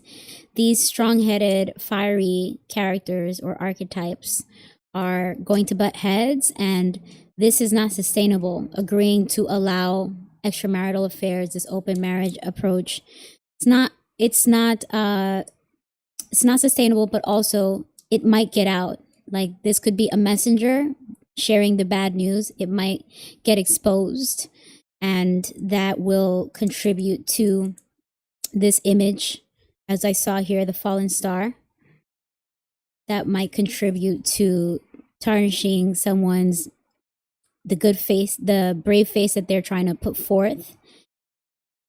Ultimately, I don't see this relationship lasting long or being healthy, but for whatever reason, they are at least content for now, content enough to try to make it look like it's progressing. And don't be surprised if there's a ring, if Stefon at least presents her with a ring, but I don't see marriage happening, especially while she's still divorcing. So on that note, we can actually start looking at a few cards to see what's going on with Cardi B and Offset's divorce, Spirit. What can we expect to see in the new year for Cardi B and Offset, this musical rap couple that in the past, unfortunately, we have seen them argue in public, reveal a bit of, not a bit, they were oversharing, mostly Cardi B, mainly Cardi B was oversharing. And oh, Sweet Butter Baby, hi! I'm so glad you've joined. It looks like you're catching up with the Nicki Minaj reading. And Sweet Butter Baby just said that Nicki Minaj's husband is a fire sign too, an Aries. Interesting. Lots of fire tonight. Lots of Sagittariuses that were a part of the readings. I was mentioning that the other day that I did these celebrity reading live streams. It's like there's a lot of Sagittariuses in entertainment. I think last time we did Miley Cyrus and I forget who else, but tonight we have a lot too. So I guess something about fiery Sagittarius is bold and creative enough to find themselves in the entertainment industry more often than the other signs. And Lori Harvey. Well, Lori Harvey is a Capricorn, I believe. But yeah, let's actually pull a few cards out now to see what's up with another Sagittarius, Offset. Cardi B's ex-husband, who is not yet her ex. She's still legally married to him, but of course she's moved on and started a family now with Stefon Diggs, the athlete, the football player. Their baby is about, I guess, 2 months old now. A cute baby boy. I'm assuming it's cute because they are a good-looking couple.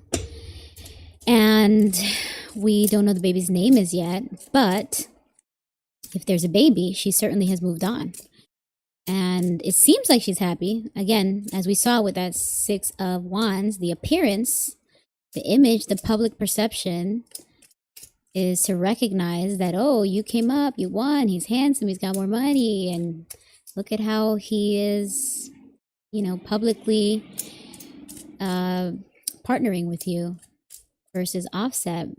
Now, from what I understood, the hang up with Offset was that he is seeking a lot of money from her in this divorce, which she is, of course, fighting or having her lawyers fight for her. Cardi B is.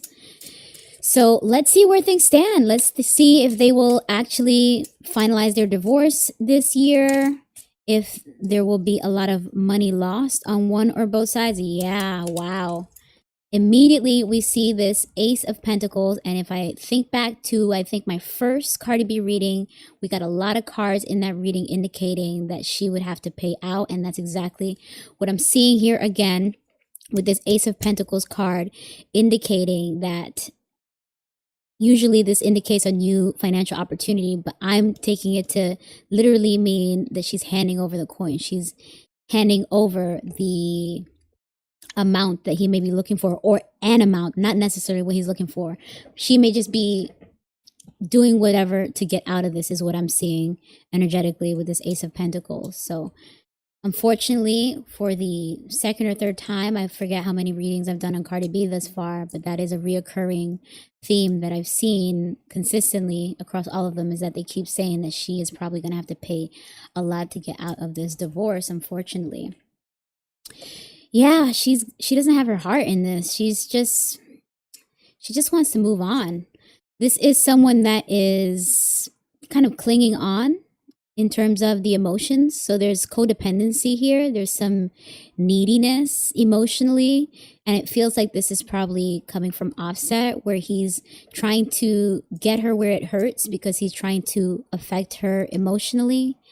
But this is someone who is very emotionally immature and codependent, needy. Let me see what other keywords may be escaping me at this time for the sake of time. Why am I not surprised? We have insecure, moody, withdrawn, codependent, overwhelming. So the insecurity is probably part of the reason that, as I said, trying to get her where it hurts. He's insecure that he's no longer going to have Cardi B in his life, because while they both met at a time that they were both making a name for themselves, or had a name for themselves in the hip-hop industry, Cardi B has since become what most would agree the more famous or more successful artist of the two in that pairing. And so there may be some jealousy there, definitely some insecurity, but I'm seeing more financially insecure. So he may be codependent in the sense of financially dependent on Cardi, and using the emotional game to also fill the financial void somehow, the emotional manipulation, I guess you could say, using the marriage or the relationship to fulfill his needs or debts financially. So that's, of course, unhealthy, toxic, nasty. The High Priestess. So This indicates that there may still be gossip, rumors, and messy back and forth, either between the two of them, or Offset may be looking to spread some secrets, some negative news, because again, there's an element of insecurity, but also they do have that habit of pushing each other's buttons. And I would more so say Offset tends to provoke Cardi into reactions. So it seems like there may still be some more of that to come. This could also be some secret or some hidden information that gets revealed in the divorce. This is about someone that's not listening to their inner voice, their subconscious, their intuition. So maybe Cardi is trying to silence the inner voice of what she already knows her soon-to-be ex-husband is capable of. And honestly, what else can she really do? Because I imagine that that's just a necessary part of her trying to move forward, move on with her life, is just trying to silence whatever inner voice is probably trying to game plan around anticipating his moves. But let's just pull out a few more here. Oh my God, she's so done. The world card means completion. She is so over and done. What's the song? What's that song? It's over and done, but the heartache lives on inside. I think that's Emotions originally by the Bee Gees, but Beyonce and them redid it.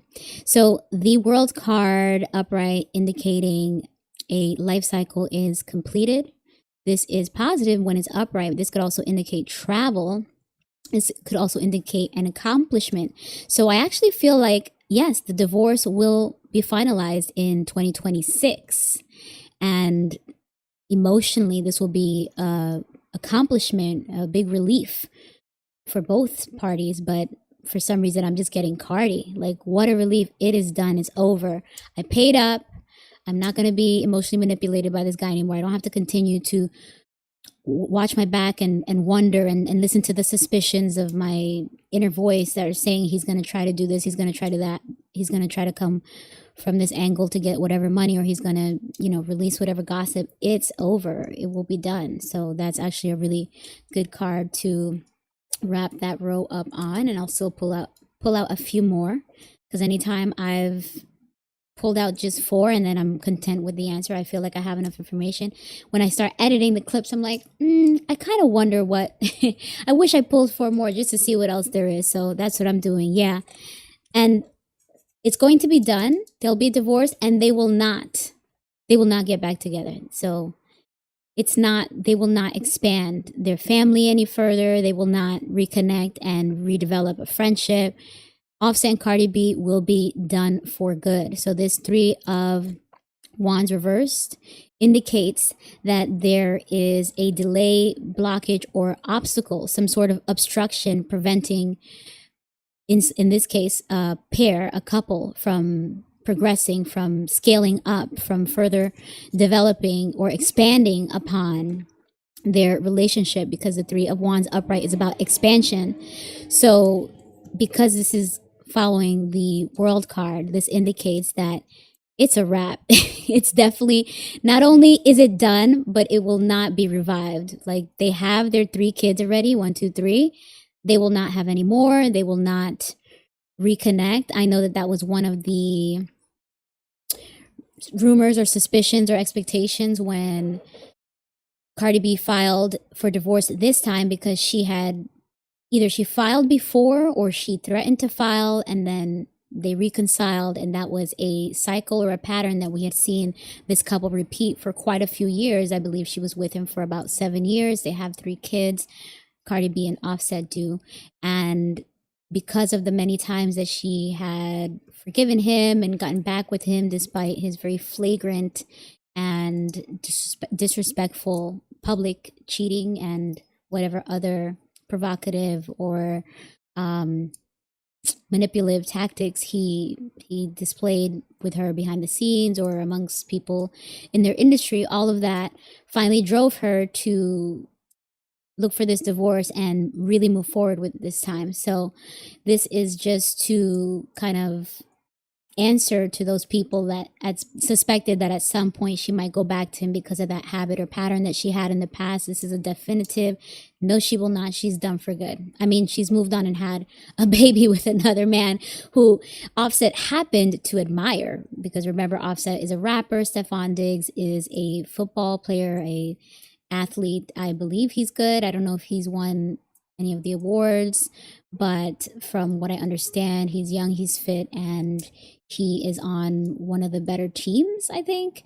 So don't quote me on that. Hopefully someone in the chat can share share more accurately on if he is really worth his weight in gold. But I know that he was good enough for, oh, Stefon Diggs is good in the NFL. Okay, yeah, you see?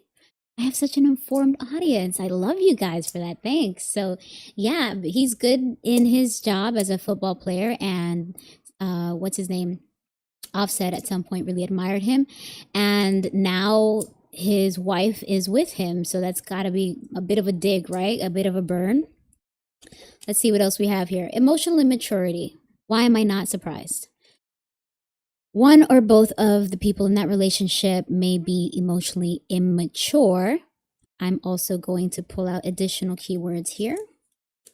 We have naive, daydreaming, insecurity, irrational, creative blocks. So this state of emotional immaturity may be preventing one or both of them from thinking clearly, making the right decisions.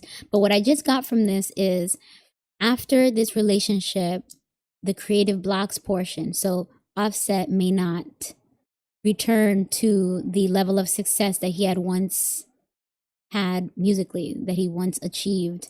He may not be as good creatively. He may be blocked from that because of his current mental state, his current energy.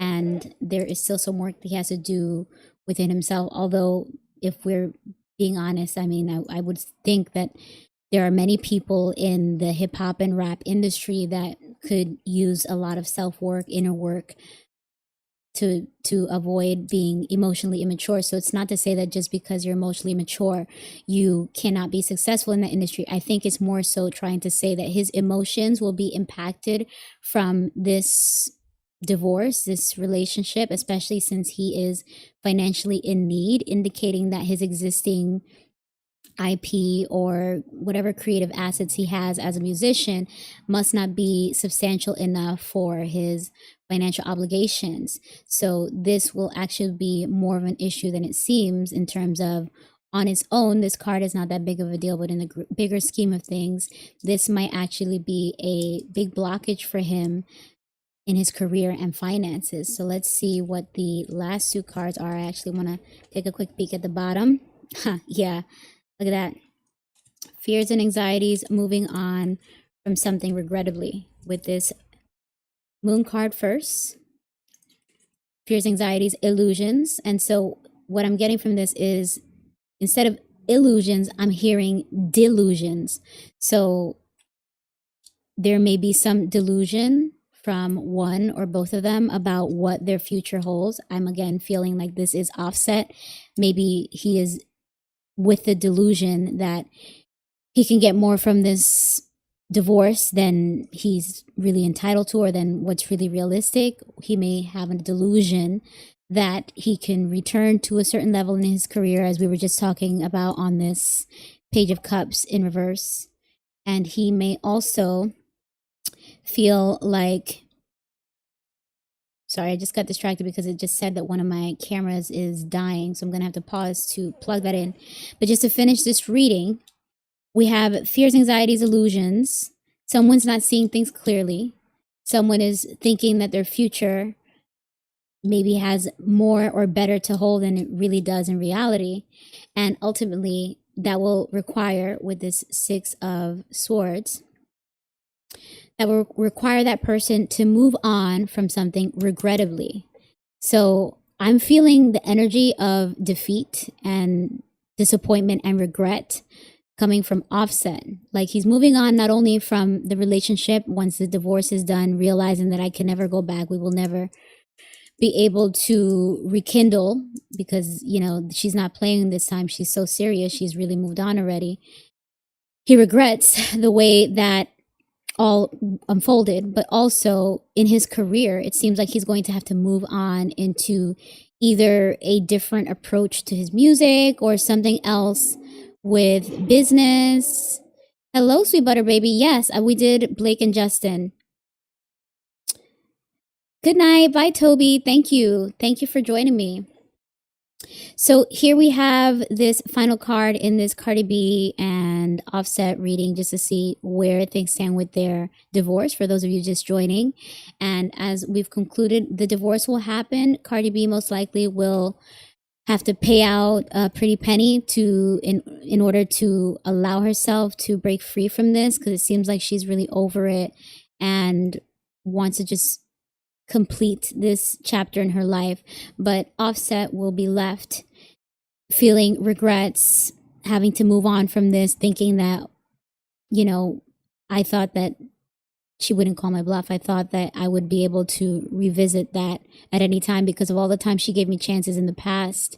And I wish it didn't end this way. And not only am I taking an L in my personal life, but now my career is also not what it used to be. So it seems like Offset career-wise may have to try something different in order to step into a more lucrative stage in his life, but also a more peaceful stage in his life, since the Six of Swords usually indicates that you're moving on from choppy waters to calmer waters.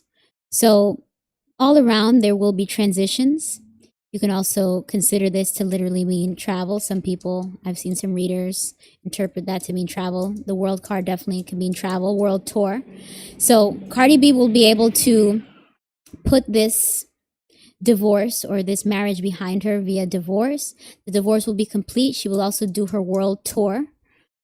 And they are going to move on from this tough chapter in their life. Both Cardi B and Offset will, but it seems like Offset will still be impacted emotionally. He will still have some internal work to do, some shadow work to do, as he will still be dealing with the tough realization that he will not have another chance with her as he had grown accustomed to in the past. So I guess that's somehow you get what you, what's the saying? You get what you paid for? Not you get what you paid for, but you get what you give. That's what I was trying to say. You get what you give. Oh, interesting. Sweet Butter Baby just asked, will Cardi B win another Grammy? Okay, let me see if I could actually just throw out a quick card for that. Okay, will Cardi B win another Grammy? I didn't know she had one already. Good for her. Good for her. You know what really surprised me? When they said that Meg won a bunch of Grammys, I was like, what? Meg B Stallion won Grammys for what? They're really giving them out, huh? But maybe it's just me. I don't really listen to that kind of music, but hey, I guess somebody does for it to be Grammy Award winning worthy. Let me just actually give it one more shuffle because deck feels a little stagnant still. Okay. Yeah, my shuffles are not the best today. As I said a few times earlier in the stream, this was one of many decks that unfortunately got wet yesterday when I was in the middle of my other CelebriTEA reading live stream, and I put them out to dry today, hoping that I would be able to salvage them, but I'm having a really hard time shuffling them today, so please bear with me, as it is really heartbreaking as a tarot reader to see my tools, my beloved spiritual tools, kind of damaged, you know, but still getting some pretty good readings tonight. I switched decks. Yesterday I was working with this deck, tonight I'm working with this one because they actually both got damaged. About 4 or 5 of my decks, unfortunately, got wet. So here we go. Oh, Sweet Butter Baby said, yep, Megan won a couple for the Savage remix. Okay, well, that makes sense. That was a good song, especially since that song got like a lot of circulation because it was released around the pandemic when people were just indoors and consuming a lot of content. So that actually makes sense if she won for that, because that definitely had a lot of reach. But I feel like a lot of Meg the Stallion's other music doesn't have as much reach as like that song did. So that's why I was like, oh no, did they just give her Grammys for just an album that most people are not really like? I've never really heard people play her music outside of that Savage song, and I think one other song, the Cardi B song. So those features really helped her. And you know, they say she's winning right now with her relationship. She looks great, she's fit, she did her swimsuit line, but yeah, I don't know about her personal legal troubles. Like, that's something that's really impacting Meg the Stallion's personal brand, I would say. So yeah, let's see. Ooh, wait a second, because the original question was, will Cardi B win another Grammy? And I'm not going to accept this just because I didn't properly ask the question as I was shuffling, but just interesting to keep in mind. If this card were to come out again, I would consider this a no. This is the Ace of Cups in reverse. But let me continue shuffling here. Heard Nicki was supposed to be on the song, but Jay swapped her for Beyonce. You see, and so those are the legitimate grievances that Nicki may be feeling, but there's still an element of potential overreaction that maybe it's like what Nicki's doing is actually more damaging than whatever her ops are doing to her, because it's like something in her mind is blowing it out of proportion and not allowing her to think straight in terms of how to handle things. And I guess time will tell what's the truth behind all of that, because obviously if someone's doing something to her, like if Jay-Z is sabotaging her and preventing her from having the opportunity to be on, songs that are going to get a lot of exposure, then yeah, it's very legitimate for Nicki to feel a ways. But I still don't think that she's taking the best approach. It seems like a very self-destructive approach, but there must be more to it, right? Well, more will be revealed. But based on the readings that I've done on Nicki Minaj so far, it seems that there is something problematic in her home life and in her childhood. There's something there that is also affecting her actions and her behaviors, and as well as a lot of financial instability or financial problems at this time, financial scarcity, if I think about the cards that we just saw in today's reading. Okay, so let's pull out one or two cards just really quickly to see if Cardi B will win another Grammy. Spirit, will Cardi B win another Grammy? I'm sorry, energetically, I just heard no. Or spiritually, I just heard no, but let's see what we see. Yeah, it's all no, girl. Whoa. I didn't even try. I mean, strength reversed. This is weaknesses. This is self-doubt. This is a no card. Then we have the Wheel of Fortune, which is bad luck, misfortune. This is a spot of negativity in the life cycle, temporary, of course, which is good, but both cards indicate that no, she will not.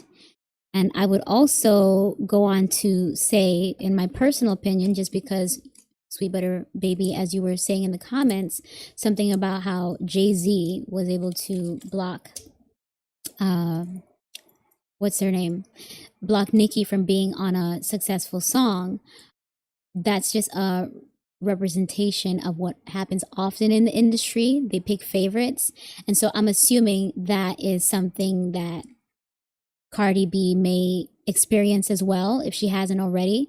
So Cardi B may have already had her moment where she was put on a pedestal and supported or propelled, like pushed forward by the industry machine. And now that they maybe do not believe in her as much, or whatever it is that may be happening behind the scenes, everything I'm saying is just alleged, no facts, no truth, just tarot and talk. We're just chatting. We're just people with eyes and ears, keeping our ears to the internet streets, right? We're just chatting. But seems like Cardi B may no longer have the industry support that she once had that allowed her to get a Grammy before. So that may be part of the reason that she may not get one again. Things have changed for her in terms of the industry and in terms of the network. She's still likable. Her fans still like her and her brand. I actually still have her album here. I didn't even listen to it because it's not my kind of music, but I just thought it was just so cute, her cover. And I thought it was really funny the way she's able to laugh at herself. And I don't even have a CD player. I literally just got it for this cover. And I like the I am the drama at a time that she indeed was having so much drama in her life. So it seems like she's able to roll with the punches. You got to give it to her. Cardi B is able to let all of the drama and difficulty that she experiences in her life roll off her back and to continue moving forward, which is really good. Good for you, Cardi. Good for Cardi's fans. So while she may not win again in the industry, she could still win in other ways by continuing to make money and continuing to enjoy the support of her fan base, because she may not have the support of the industry anymore, is what I'm saying about Cardi B. So let's look at what else. Actually, you guys just give me 1 second, literally just plugging in my camera before it dies. Let me just put my holding screen, 1 second. So weird that it said that my camera was dying, but it was already plugged in. So, oh, Kuchunga said it looks like her 15 minutes of fame might be over. Yeah, well, I think her fame will continue. I think Cardi is a very likable persona, but I just think that the support that the industry gave her is currently not there. Who knows if she can get it back in the future, but it seems like she's on her own, and that's why she's actually putting a lot more energy into it. And she looks great out there, like dancing and dropping it and singing full force and having really good stage presence while pregnant, after pregnant. So, you know, Cardi really wants it. She's really motivated, it seems, from the clips that I've seen of her, but I don't know if the music's really hitting. Like, I can't tell you one song from the new album. As I told you, I didn't even listen to it. I just have it just as a what do you call it? A memento to remember this time in pop culture and hip hop culture. And I, think she looks great, but I don't know any of the music. I know that when she had her first album, people really loved the Bodak Yellow. I liked her song Money. She had so many great features. I liked her on the Cardiana. I'm at home with my baby's Mamiana. I love that song anytime that used to come on. Or I like her verse. I don't know. The song is kind of ratchet, but but that's her style. And I think that's why she has such a nice fan base, is because people like her authenticity, like her ability to just be who she is. She comes from the Bronx. That's, a bit street, a bit, coming out of a more rough environment. And she embraces that, and she is still herself even after the money, even after the fame. And some people really like that. They consider that authenticity. Other people think that there may be a lack of refinement there, but either way, it's working for her in her brand. So I think fame will continue for her, but I just feel like it's a more challenging time with not as much industry support as she had before. And I don't know if there's a rumor, I don't know if this has something to do with it, but there's a rumor that some people speculate that part of why the industry was helping Cardi B before was because they wanted to go against Nicki Minaj. So somehow that's full circle to the conversation that was happening in the chat. Now, let me list a few of the other people that were queued up for a possible reading tonight so that we could decide who is next. So, do you guys care about the Beyonce and Brandy thing that happened a few weeks ago during Thanksgiving? Ray J got locked up because he was aggressing his baby mom / ex-wife, or I don't know if they're still married, but they were doing like a drop-off exchange of the kids, and he just got all, kind of crazy on the live stream, and he got locked up. And shortly after that, he released a statement saying that he didn't appreciate that Beyonce kept going to the Brandy and Monica concert that just completed. They did a tour around the U.S. Brandy and Monica are both R&B singers that were very successful in the 90s, and so they toured, and it seemed to be a very successful and well-received tour. But one of their opening acts was Kelly, which Kelly was a part of the Destiny's Child group, the girl group that Beyonce, the beautiful and popular world-renowned songstress, was originally a part of as well. Kelly and Beyonce were both a part of Destiny's Child. Anyhow, whoever they originally had opening for the Brandy and Monica concert, they had to switch to Kelly. And Beyonce and them went to, so when I say and them, I believe there was Patti LaBelle, there were other famous people. I mean, also for Monica and Brandy, right? Like they all get famous people visiting them. But in terms of the ones that were very visible, it was noticeable that Beyonce went to go support Kelly, and she even took pictures with Monica. But we did not see any pictures of Beyonce with Brandy. So it was seen in the public as a lack of support for Brandy at her own concert. And it was highlighted further when Brandy's younger brother, Ray J, who tends to be in and out of controversy or at least eyebrow raising things, like recently he was in a legal back and forth with the Kardashians where they're suing him and he's countersuing because he said something about how they might get caught up in a RICO. Ray J does a lot of things that sometimes seems like attention seeking because we don't see the other side of it in terms of like, well, do you have receipts to show us, Ray J, about the things that you're alleging about other people? Or are you going to pursue legal action? This is the first time that we've actually seen Ray J pursuing legal action against the Kardashians after many years of him popping up on lives and ranting or sharing what he thinks is an expose, but we've never really seen things taken to task in terms of shedding light on what is true. It's just like he seems to be also feeling begrieved or holding grudges and grievances, but some people feel that there may be substance abuse behind it. He may be using and this is alleged. I'm just sharing what some of the speculation is. Some people feel that there may be some financial motive behind some of Ray J's actions. I don't think any of the people that he's accusing are saints.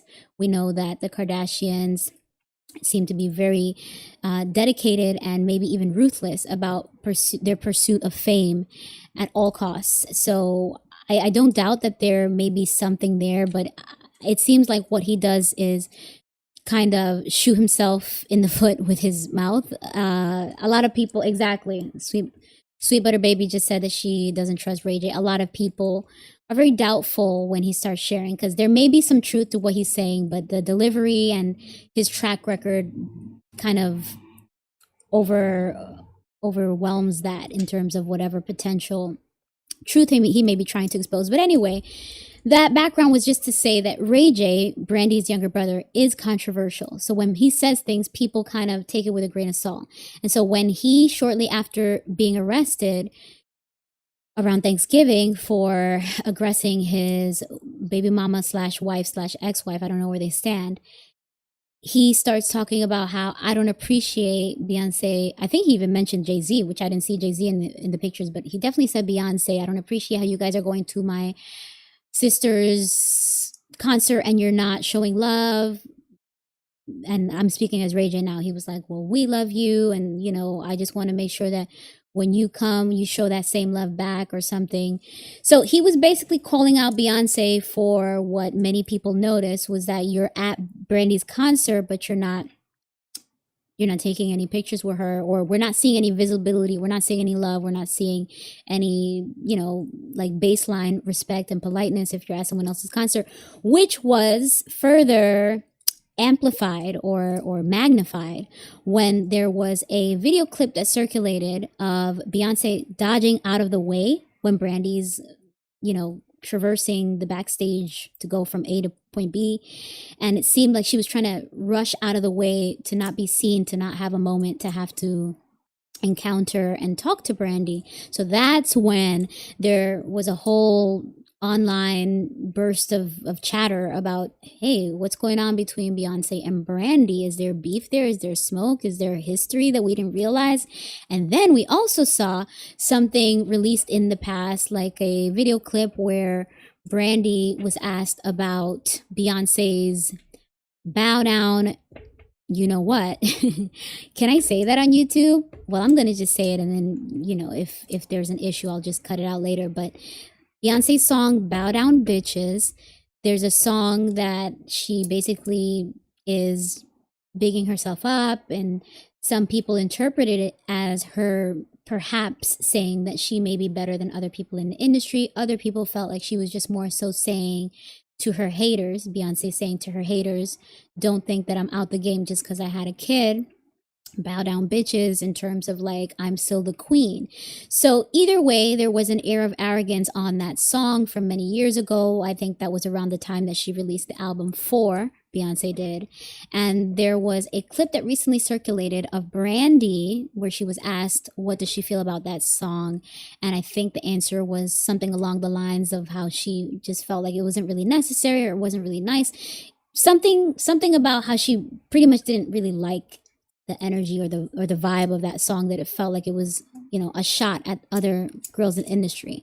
So because of all those clips, people connected the dots and realized that they think that there is smoke between Brandy and Beyonce. But nothing has been verified. It almost feels like the internet has been wiped. A bunch of other controversies happened since then. And I just figured, since it's such old news, should we do a reading on it? Are you guys interested, or should we just move on to someone else? I gave so much background. Let me just pull a few more cards. Why not? Exactly. Spirit, what can you tell me about the energy or the history between Brandy and Beyonce? Beyonce, all in his mouth, like, what? Let's get some cards out for Beyonce and Brandy, Spirit. What can we see or hear or learn about the truth of Beyonce and Brandy's relationship, Spirit? Did that pop out? No, nothing.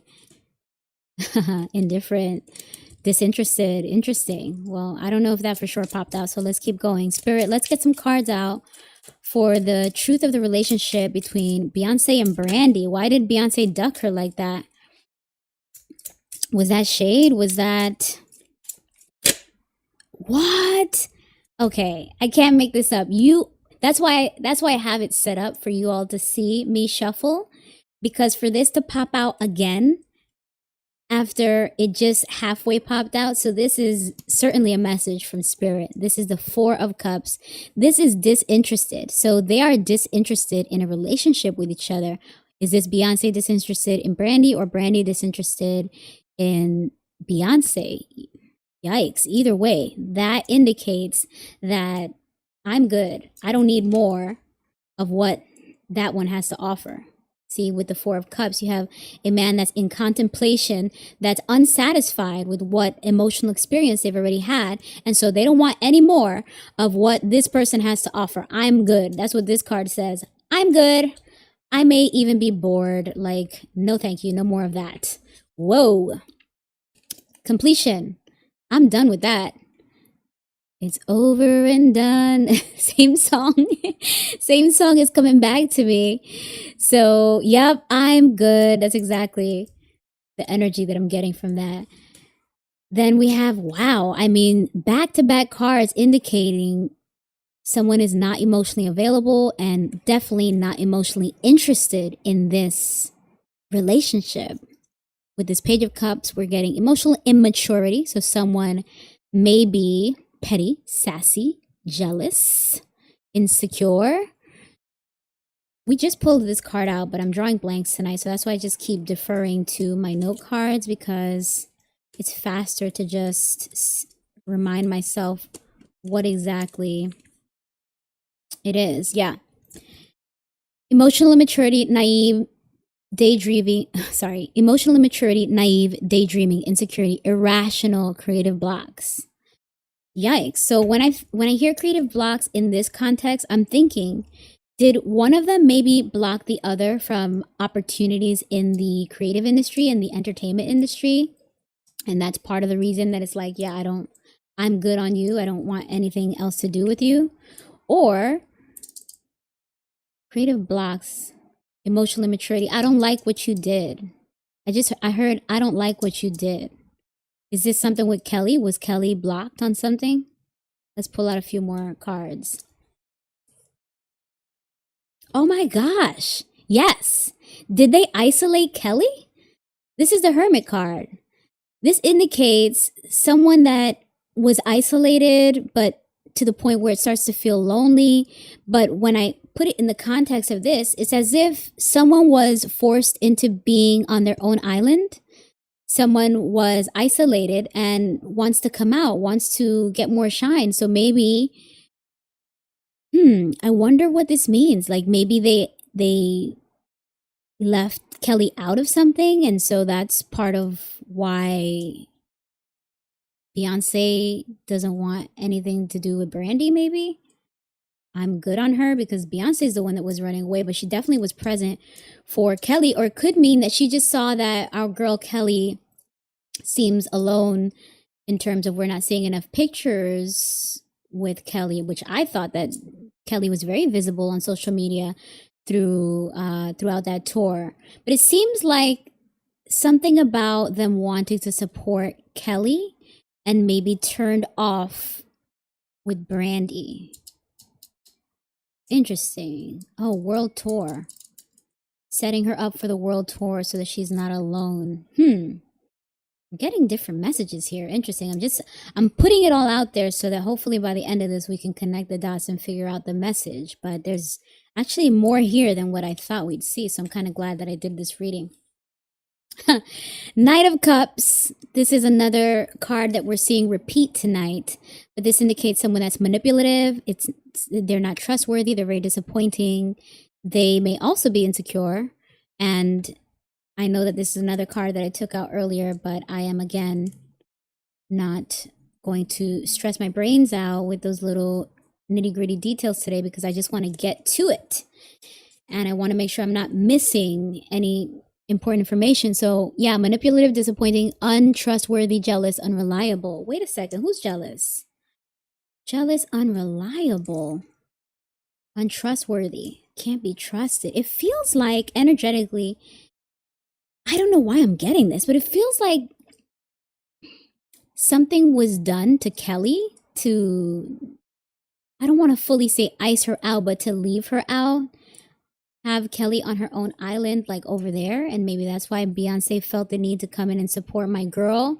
And I'm emotionally disinterested in you over there, the one that was moving a bit immature, and maybe you were exercising some jealousy or some insecurity. Let's see what else we get. Oh, Sweet Butter Baby said Brandy tried to separate her from Beyonce. Oh, is that right? I mean, I thought it was kind of odd when I saw Kelly performing Destiny Child songs, because yes, of course, she's on those songs too, but I don't know, when you're singing a song that a group sang, it just feels like the whole group should be there, or like Kelly should just be doing her songs. I mean, I'm sure Kelly did perform her own songs, but the clips that were circulating online were the Destiny's Child songs. So I don't know. Maybe that is a visualization of what you are saying, if that's true, if Brandy indeed tried to separate Kelly from Beyonce. Okay, something about getting that money with this Ace of Pentacles upright. This is a new opportunity. This could be a new job. This could be literally someone handing someone else a big lump of cash. So this was about making sure that someone's financial prospects are also in order. This was about supporting my girl so she can get her coin, is what I'm getting from here. The Four of Swords. So what is that? That is, you're resting and recovering after a stressful period, or resting and recovering in preparation for a stressful period. Oh, so bringing it back to this world card, it could be that this opening for the Brandy and Monica concert was to prepare Kelly for the world tour that she announced afterwards, right? Is that, I don't know if that was a April Fool's in November, December, but is that true that Kelly is going to be doing a world tour next year? I saw that announced somewhere, but I didn't know if it was fake news or real news. If that's true, then these cards make sense, where it's like this opportunity to be seen by many audiences in the same genre, the R&B singer genre that Kelly, Brandy, and Monica are all in. this was an opportunity for Kelly to showcase, hey, there's more to see here. This is what you can expect from me in the world tour that I announced after you guys have seen and enjoyed some of what I've got to give. And basically, because this was in order to set up for the announcement of the world tour, maybe the concern is we have to support our girl so that she can get her money, as I was saying with this card. Beyonce felt like she had to support Kelly more than what she was getting prior to Beyonce presenting herself, because she kind of felt like, it's a lot of B names, so I'm trying to remember who I'm talking about. Kelly was being left out or not getting as much support as they felt that she should get in order to position herself for a lucrative world tour. That's what I'm trying to say. So because this was like the drum roll leading up to the, oh man, I did a terrible job trying to give you guys the sound of what a cymbal would sound like, but it was like, there we go. Because this opening for the tour was the drum roll to the actual announcement of, hey, there's more where this came from. It seems like Beyonce and them really wanted to boost Kelly's visibility and show their support, put their star power behind Kelly in this moment that she's setting up for the announcement of her own world tour. But at the same time, I have no interest emotionally in connecting with Brandy, because I feel like she may be emotionally immature because of some of the things that she did to my girl Kelly that kind of left her out, and may have been because of jealousy or insecurity. But it seems like these two have more history than we're able to see in just one reading, because to be done with someone means that you've probably gone through a lot with them already, right? They've both been in the industry for so long. Oh, what did you say here? Sweet Butter Baby said, allegedly years ago, Brandy told Kelly the Knowles didn't have her best interest, and it got back to Beyonce. Look at that. Exactly. That makes so much sense. If it's true, everything you see here is for entertainment purposes only. No facts, no truth, just tarot and talk. So what Sweet Butter Baby's saying, along with what the cards are saying, things are kind of aligning. So if that's a speculation, if that's what the internet streets are saying, the cards are kind of saying or supporting that as well. Let's get one more card out. Yeah, moving on from troubled waters, moving on from a difficult time with the Six of Swords, another card that came out a couple times tonight. Moving on. So this could also be travel. I wonder what this moving on is from. Who's moving on, Spirit? Who is moving on? I mean, after this rest and restoration in order to prepare for the world tour, I guess you're moving on from the Brandy and Monica tour, right? So somehow it feels like this is saying like this whole controversy will no longer be addressed. This whole Beyonce Brandy thing, let's just move on. Let's not even address it. Put that behind us. Let's get to the peaceful stuff. Let's start thinking about Kelly's new album and world tour for next year. Let's start thinking about, is Beyonce going to release Act 3? So they don't want to address the elephant in the room, as is the norm for Beyonce. I don't think she ever addresses the controversies, except for the elevator thing. She did address that with her. Of course, sometimes ish happens when you have $1 billion on the elevator, trying to downplay the seriousness of the violence that she stood and witnessed between her sister and her husband in that elevator, a very famous Met Gala incident that we saw Beyonce in years ago. That's the only time we've seen her address any controversies, but I feel like this is basically saying that we will not see this addressed as usual, but at least the cards gave us a little something, and it kind of is saying that the internet streets, what the internet is speculating and gathering, the dots that are being connected, seems like there might be some truth to it according to these cards. But by truth, I mean no truth at all, of course, because this is just for entertainment. No truth, no facts, just tarot. Okay, let's see. What else should we cover tonight? I feel like we should maybe just do one more and leave it, or maybe two more, depending on how quick. You know what? Let me do this Tyra Banks, because people want to know what's up with that. And then I'll probably have to leave the others for another day, because it was a bit of an ambitious list, and I do have to slip in some horoscopes. So I think I'm going to do a quick Tyra Banks, but you guys also tell me between what's left, which others would you like to hear? We have Ariana Grande, Katy Perry, and the political stuff. So Candace Owens, Melania Trump, Donald Trump, Mayor Mamdani. Is any of that interesting? Okay. Sweet Butterberry Brandy tried to separate. Oh, did you ever do Tiana Taylor? She's predicted to win the Oscar next year. Is she really? Wow. Go, Tiana. Interesting. I'll add her to my list next year. That will be very interesting. I did have her on my list of maybes to do a reading on her and the guy, the handsome man that she was dating over the summer, Aaron Pierre. We haven't seen her with him recently, so I did want to see what's up with them, but since they haven't been very visible lately, I just figured we'd circle back to that when they start, I guess, doing Oscar press, their Oscar run, since you're saying she might be up. What project is she going to be considered for an Oscar? Because I didn't even know that she was in anything outside of the series that was recently released with Kim Kardashian, the lawyer thing. So I definitely didn't watch that, and I saw that it got panned online, but people seem to have still been watching it for the fashions, I guess. But from what I just mentioned, is there anybody else that you guys would like me to prioritize tonight? Ariana Grande, Katy Perry. I think I'll still do Tyra Banks. Yeah, I'll do Tyra Banks right now. Candace Owens, Melania Trump, Donald Trump, Mayor Zohran, Mamdani. Are any of those standing out for any of you? Let's see if we can get some more messages.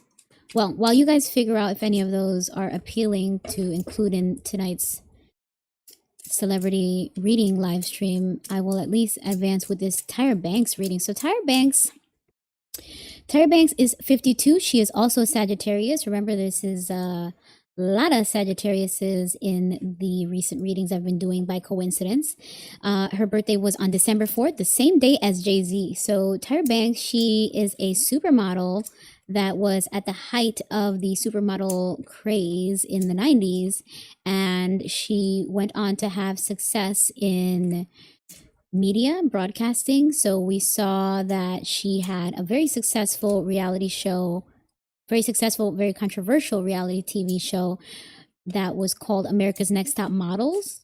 I believe that was in the early 2000s. And then she went to host one of those talent shows, and she also had her talk show. Tyra Banks also had a talk show. So yeah, she found a lot of success with, what's that format called? Like TV. She found a lot of success with TV, and recently she had a son via surrogate with a Norwegian something in the industry. They're no longer together. She's now with a Canadian something, and they moved to Australia with her son, who is from the previous guy, and she opened a ice cream shop in Australia, which she has brought over to the States via some pop-ups that she did earlier this year. But recently Tyra was seen on stage either doing comedy or hosting or something, and she looked sweaty, and she's wearing a yellow wig and a Santa hat, and we later come to learn that this is a character that she's doing called Santa Smize. But some people were concerned because in the footage that was circulating, you see the reaction of the audience that's a bit confused, just as confused as most of the people were online, especially those who knew Tyra, the supermodel, not Tyra, the person that's getting on stage and seemingly either something's not well mentally or the struggle is real. The imagery just did not seem like where you would expect a successful supermodel, successful TV career person to be at this stage in their life, which I will remind you guys that I said Tyra Banks is now 52, just turned 52 on December 4th. She is a Sagittarius. So there was concern. Of course, Tyra quickly came out and did some counter content where she is making fun somehow of the character. Like, oh, if you see a girl that looks like me, but you don't hear from me, then it's not me. Something like that, where she's had someone question her and basically acting like this Santa Smize person is a different person completely from her. Some people think this is marketing brilliance because Tyra has been good at marketing things in the past with her persona, where some people think that she is crazy but intentionally putting on a level of craziness in order to attract attention, in order to use those eyeballs to redirect them to whatever product it is that she's moving, which lately it seems like it's the ice cream stuff that she's doing. But other people were just worried and concerned to know if there's something else going on. She currently has a 9-year-old son who I believe is a Capricorn. The boy is born in January 2016. Yeah, so that makes him about 9 years old, or he's about to turn 9 or 10. You guys do the math. But what is behind this recent Tyra sighting, the content that we've seen circulating? What's really behind it? Is this marketing genius spirit, or is something up with Tyra? Let's get some clarity on what's really going on with Tyra Banks, spirit. Damn, it felt like that 4 of Cups wanted to come out again. Whoa. Let me actually give it a good riffle shuffle here.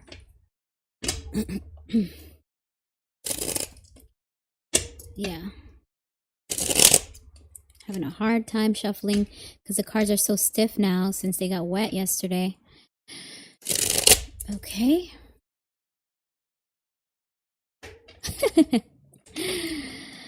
Someone said, leave all of the political characters for next year.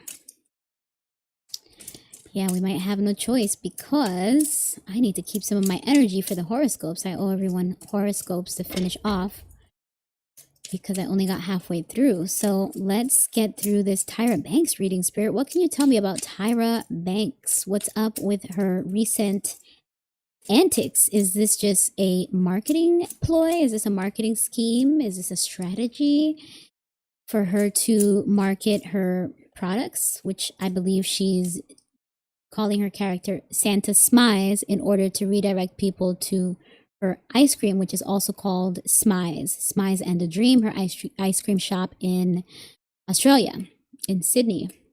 So, spirit, please clarify, is there more to it? Is this just marketing from Tyra, being self-deprecating in a way in order to get eyeballs? Or is there cause for concern here? Is something up with Tyra, spirit? Let me get some cards out about Tyra Banks. Oh yeah, the struggle is real. Wait, how did this come out? Because it felt like it. Did you guys consider that upright or upside down? No, actually, you know what? It's too many cards. But if this came upright, in case it comes back out, this is the 5 of Pentacles, and this indicates someone that's experiencing struggle and hardships, especially financially, but it could also be with health. So in the past, I've gotten this card and it could represent physical health or mental health. So let's keep an eye out for that in case it does come back out. But I do want to thoroughly shuffle once more because such a big chunk of cards flew out that I'm not sure if I can accept them. Spirit, please clarify for me if the recent sighting of Tyra Banks is intentionally done for marketing or if it's something more concerning, like is something up with her mental health, or is she experiencing some crisis, something financial, something in her life that may be wrong. Spirit, please give us some clarity. Ooh, yikes. Yeah, so there's some emotional connection that she's having a hard time walking away from, Tyra Banks is, if we are considering this 8 of Cups to represent her feelings, because upright it indicates that whatever this was no longer emotionally fulfills her, so she's trying to walk away from it. But in reverse, she's having a hard time walking away. Maybe she feels guilty, maybe she doesn't see what's better. So maybe this could be her personal relationship, maybe this could even be how she feels about the industry. So maybe she is trying to break out on her own with something independent of whatever she had relied on previously, and it's for whatever reason, experiencing a lot of obstacles and delays. Let's get some more clarity with what comes afterwards. Yeah, there's something up with her spiritually with this high priestess in reverse. This could be not listening to her inner voice, her intuition. This could also be that other people around her are just gossiping and spreading rumors. So this might be an answer to one of the questions we were asking in terms of the footage that circulated that people grew a bit concerned about. Is it something to be concerned about, or is it just people talking and making it seem like, you know, a bigger deal than it is? So maybe this is saying, yes, it's not that big a deal. She's just marketing because she's trying to move away from something and move into something else in terms of business and something that she really cares about and loves, like her ice cream ventures or some other business ventures. But then when I see this Two of Pentacles and I go back to this, when I see this when I see this Two of Cups and I go back to this Eight of Cups, which is again the suit of emotions, now I'm starting to think about her partnership, whoever she's currently with. Maybe there will be a breakup. Maybe there's currently a separation. Maybe this is a situation that she's unhappy with, but she has a hard time stepping out of it for some reason. Her gut is telling her one thing, but her mind and her heart are telling her another. So perhaps there's some dishonesty. There's definitely unhappiness with this Sun card in reverse. There is low vitality, perhaps even depression. This is sadness. This is shade, darkness. This is, as I said before, a lack of joy and a version of unhappiness. So maybe Tyra is unhappy with someone or something in her life, something that she loved, something being her career or whatever job prospects, but it could also be a relationship, whatever partner she was with.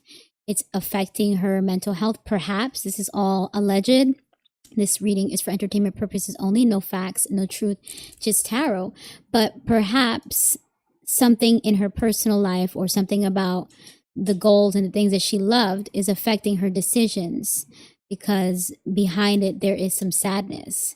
So let's see what other cards we're able to pull out here. Ooh, heavy burdens with this 10 of Wands. Heavy burdens to the point where someone has to offload it because it's unbearable. Someone has to delegate. Someone has to share the responsibilities with someone else. So it seems like there is something that Tyra is trying to work through. And then we have the Two of Wands indicating Tyra is trying to hatch a plan. The world is her oyster. She's setting her sights on what can she do to make things better or to monopolize, to make the best of a situation. I was going to say monopolize. I don't know why that word came to mind. We'll keep that in mind just in case it applies to something that we see later on. But it seems like she sees opportunities on the horizon and she's just trying to plan and prepare to make the best of it. Maybe that is on the other side of a separation. Maybe that is on the other side of removing herself from something, some venture, some creative venture, or some business venture, I meant to say. So what if maybe the ice cream is not doing as well as she had hoped or as well as she had thought, and that is causing her to feel down a bit? Or more likely, as I said before, this could be her relationship is not really working out as she would have liked. I mean, they've been together for a while and there were rumors that they might get engaged. I think they said they've been together since 2018. The Canadian guy that she's currently with in Australia. And I believe earlier this year there were rumors that there may be wedding bells ringing for them. But if this is any indication of the relationship, I would say definitely not. More so, it seems like this is an indication of Tyra's emotions, though. We're not seeing too much about him, except for maybe this card. But Tyra may be dealing with stress, strain, and the emotions of having to separate from something else, which I'm for whatever reason, driven to think that it's more to do with her business ventures, her creative ventures, and something that she really loved and she really wanted it to work out, but it's not working out for some reason. So let's see if we can just get some more information in these final cards. We had the Queen of Wands reverse. We had the World card reverse. Now we see the King of Wands and the Four of Cups. So yeah, I'm not really getting much clarity, because this would be that after a period of seclusion and reevaluation, someone has decided to get emotionally invested again, or they are now ready to engage in something emotionally. So after this temporary down spot, temporary down period of emotions and joy, there will be a time when Tyra is able to regain her composure emotionally and approach something new and better and more clear headed, more level headed, I should say, especially with this plan that she seems to be preparing or hatching. In terms of what we've seen with the Santa Smize footage, I'm not getting any clarity on it being a marketing thing. The only way I would interpret it as a marketing thing is if we say that, oh, because the business is not working the way she thought it would, then she figured, let's stir up some gossip. Let's get some rumors going to get some attention on the ice cream or whatever other businesses Tyra is a part of right now. But either way, there is sadness, disappointment, depression, low vitality, strain, and burden that is probably causing her to have to plan to pivot, plan to change direction. And whatever plan she's going to come up with is going to revive her desire, her emotional investment or interest in something, be it the business plan or a relationship. So I'm not too sure on which direction these cards are trying to take us, because it's a bit vague, but there is enough information here to say that there was a bit of we are valid, we the general public are valid in identifying that there was something off behind what we saw in those videos. And indeed, there is some sadness. So it may not be mental health, it may be emotionally, and in terms of stress, strain, and responsibilities. Tyra may have a lot on at this time, that she's just trying something different in order to resolve something. And with this King of Wands, which I forget if it came out upright or reversed. Let me just remember what was over here. Yeah, we had the Queen of Wands reversed. Was the World card reversed? I think the World card was upright. See, once I start talking and moving the cards around, I kind of lose track of where I'm at. Well, I don't want to take these cards if I don't know which is supposed to be upright. I know for sure the Queen of Wands was in reverse, which indicates the archetype of a woman or a feminine energy that is very demanding, very aggressive, might even be selfish, might even be jealous or insecure. And I also know that if this is what I got here, let me just put this here, then this card, this Four of Swords in reverse, indicates restlessness, that Tyra is eager to get back out there for something. I would assume career-wise, brand-wise, image-wise.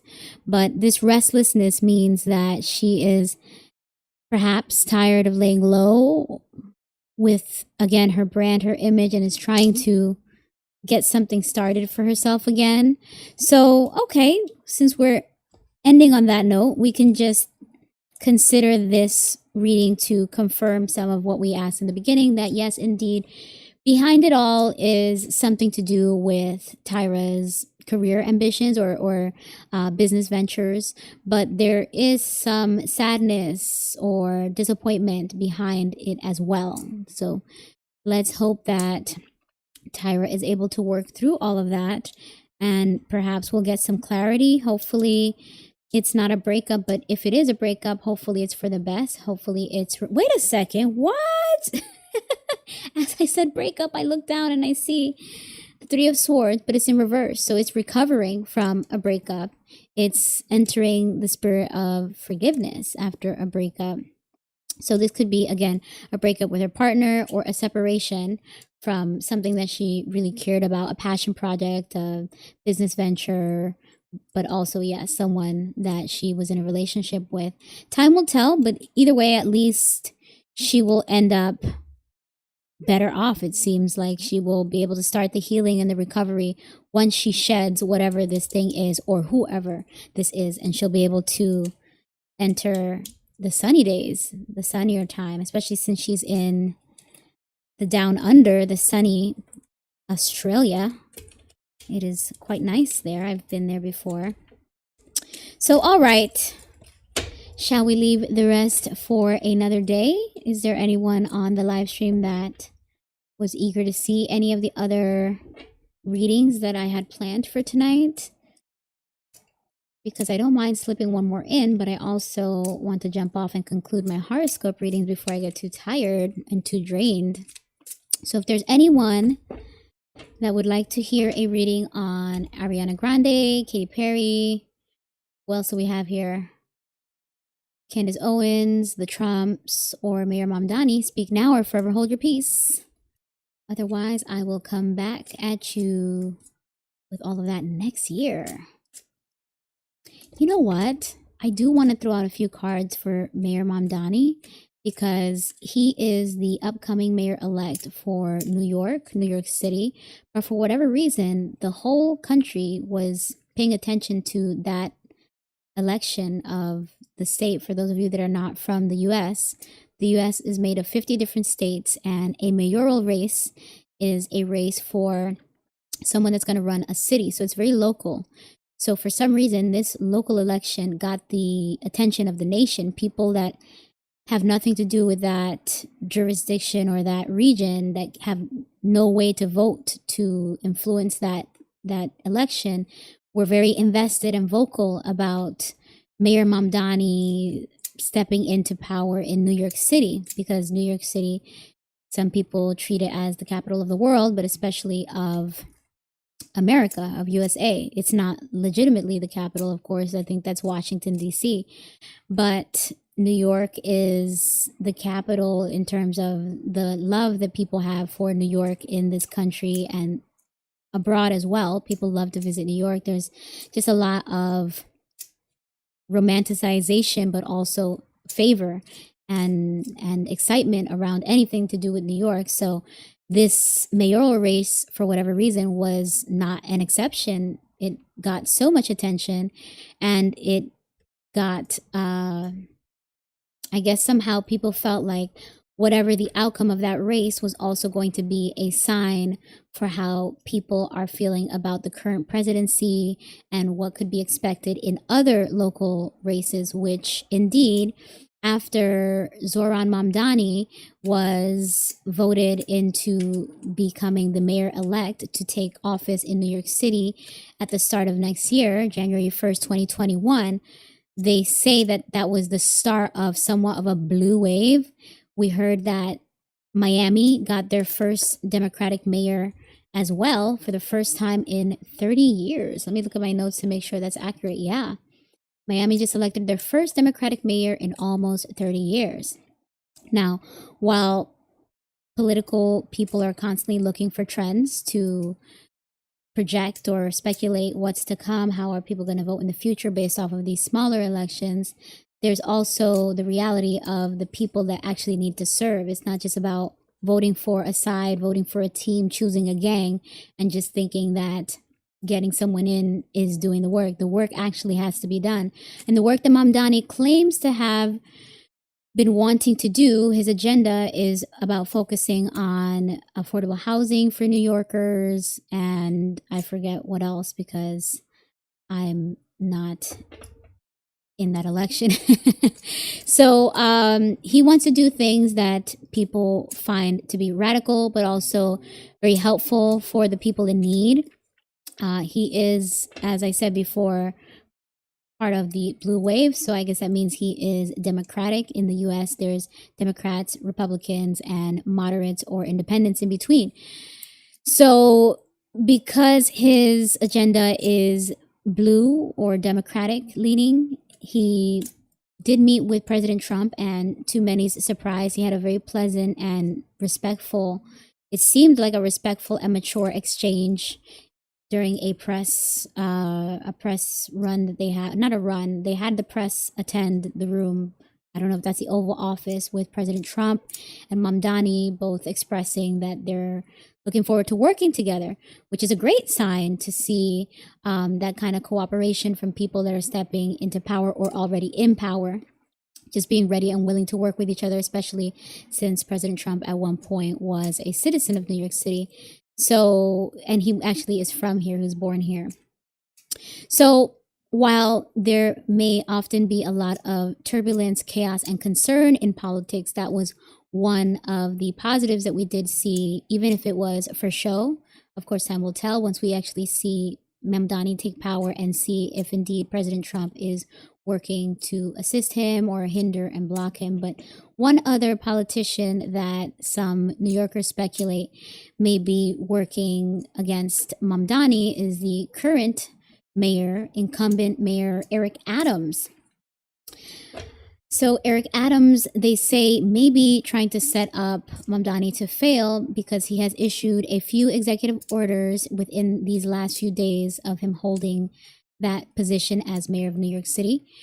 And he's also appointed people into certain positions to perhaps pose as the resistance to some of Mamdani's agenda. So let's see if there's any truth to that. A little bit of background. Mayor Zohran Mamdani, Mayor-elect Zohran Mamdani is a 34-year-old Libra. Eric Adams, the current mayor, whose term is ending at the end of this month, is a 65-year-old Virgo, just in case we see any of those cards pop up. But with this idea of possible resistance or obstruction setting up to try to work against Mamdani and his agenda, and knowing that a lot of the nation, the country, is looking to not only that election, but the outcomes of that mayorship or Mamdani's holding that position and what he's able to do with that. They're looking to that to kind of represent what's possible throughout the nation. There is a lot of attention and interest in people either making sure Mamdani succeeds or making sure he fails. So I just wonder if the cards could give me a peek into what could we expect from the Mayor Mamdani president's, from the Mayor Mamdani mayorship, if that's the way you say it. Will Mayor Mamdani be a good mayor for New York? Let's see, what can we expect for Mayor Mamdani in New York City? Mayor-elect Mamdani. What can we expect to come from him holding this position? Will he be able to make positive changes, or will he be obstructed, Spirit? Let me get some clear messages. Oh, wow. Oh, okay. So we have the Nine of Cups. The Nine of Cups is a wishmaster. This is someone who got their wish fulfilled and is very happy and content. So it seems like either Mamdani is going to get what he wanted, or the people watching and supporting him are going to get what they wanted. This is a great card to start this reading. So it seems that he indeed will be able to make a lot of change, a lot of positive changes, despite any efforts that people speculate may be to obstruct or create resistance. And then it's followed by this Eight of Swords, indicating, since it's in reverse, this Eight of Swords indicates that will indeed be breaking free from difficulty, harmful environment, something that we were stuck in. When I say we, I mean the U.S., the nation, or the people of New York City, since people are kind of living vicariously through the citizens of that city, so that they could have their opinion about this mayorship for whatever reason, since New York is such a beloved city of this country. But either way, we, meaning the general public or the citizens of New York City, will be able to break free from whatever negativity they were stuck in. So this could be a lot of the policies that Mamdani is hoping to turn around, things that work against the citizens, things that are contributing to the rising cost of living and the difficulty people have just to maintain a standard of life in what has grown to be one of the more expensive cities in the nation and possibly even in the world. They are probably going to be able to celebrate that things may improve according to these first two cards that we're seeing in this reading about the mayor-elect Zohran Mamdani. This is excellent. So this may be a breath of fresh air, a sigh of relief, and a big sign of hope, an indicator of hope and positive changes that could be having a domino effect or contagious across the nation if indeed the U.S. different states in the U.S. are looking to this local mayorship in order to see what's possible in their states, in their cities. So that is such a positive start to this reading. Look at that. Money's flowing. The 10 of Pentacles. This is long-term wealth, financial abundance. This is probably going to be a lot of the money that is going to help support Mamdani. Since it's upright, this is a positive card. So this is also helping families. Mayor Mamdani is going to help a lot of families. So he's going to get financial support from the communities that helped elect him, and he's going to give financial support to those communities as well. So that's excellent. Look at that. He's going to be avoiding a disaster, something that was about to crumble with this Tower card in reverse will actually be salvaged somehow. Now, when we do see the Tower in reverse, it usually indicates that something may need to be rebuilt. Something may need to be reconstructed because it might be built on a foundation that is unstable or may need some patchwork just to secure the foundation. But in this case, because of the context of this reading, this card could indicate that this is likely saving the city or the conditions from something that could be worsening. Instead of it getting worse, it could be getting better. So I would even say you can imagine that this is an apartment of people losing their housing. Instead of people losing their housing, Mayor Mamdani may actually help them stay housed. Wow. What a visual. What a positive reading. I'm so glad I actually pushed forward to see this. I wanted to get a reading before he steps into office at the beginning of January. And since I said that this is my last reading for the year, my last CelebriTEA reading live stream for the year, I'm glad that I actually moved forward to see it before those energies align for him to step in, because, you know, that's what is interesting about doing these readings in advance, is to then give time and energy the space to show us what really is true. And we look back to this reading to see, oh wow, yeah, that actually was correct. Queen of Pentacles. So this is someone that's very motherly, nurturing, supportive, provider, generous. So Mamdani will be able to fund a lot of the programs that he plans or wants to, especially since there will be financial support somehow, somewhere.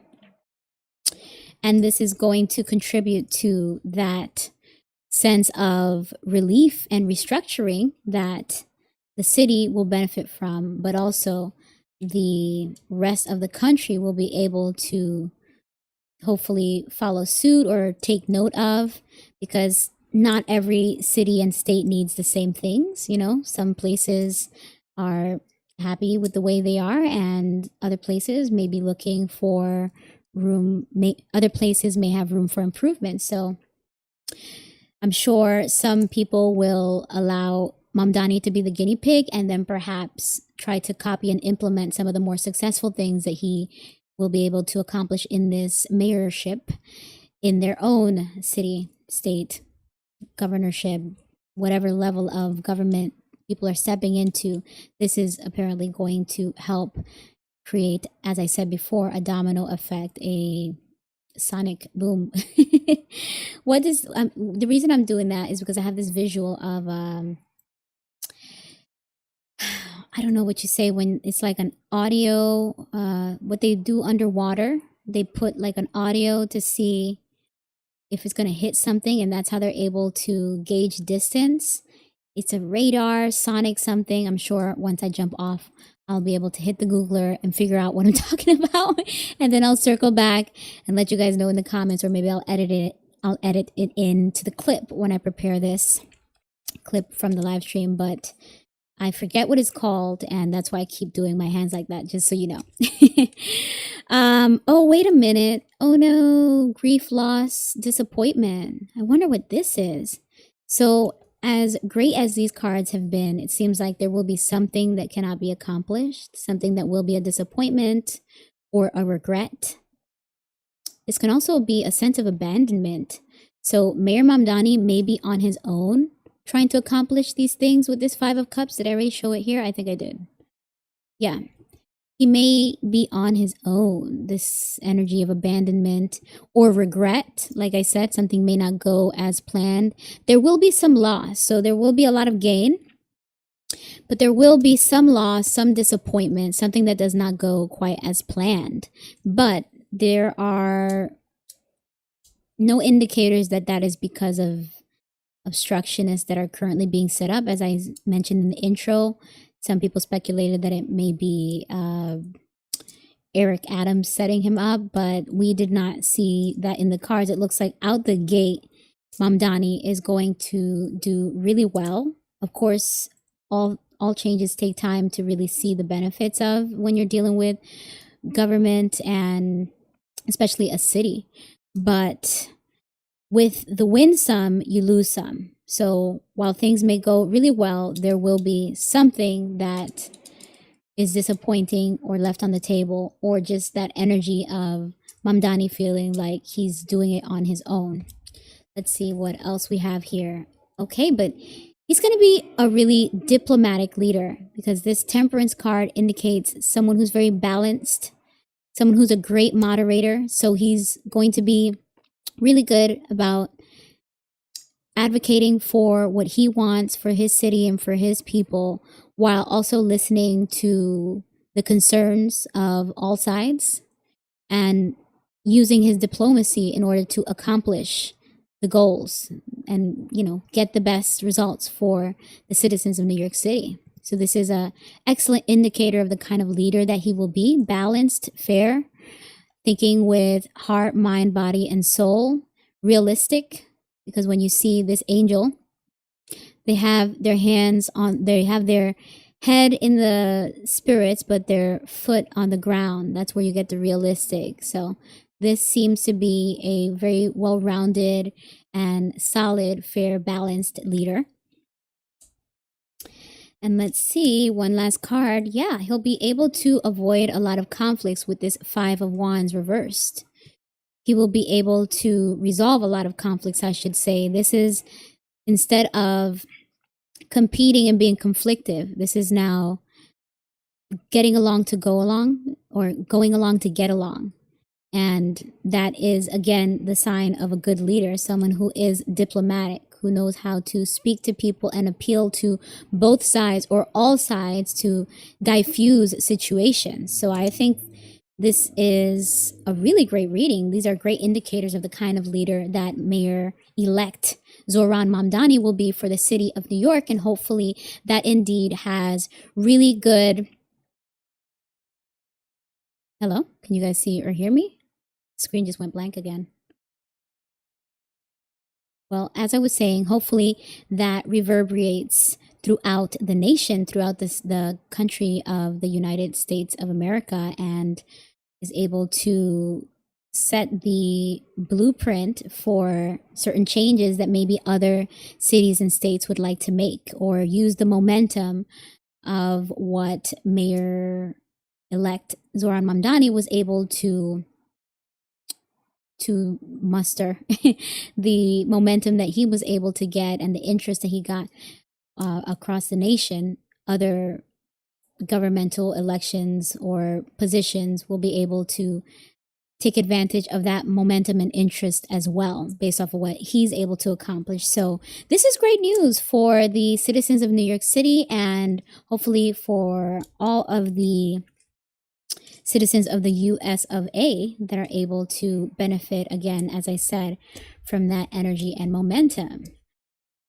So I think I keep saying we'll leave it there, and then I look at my list and I'm like, well, kind of got to get this one done before the end of the year.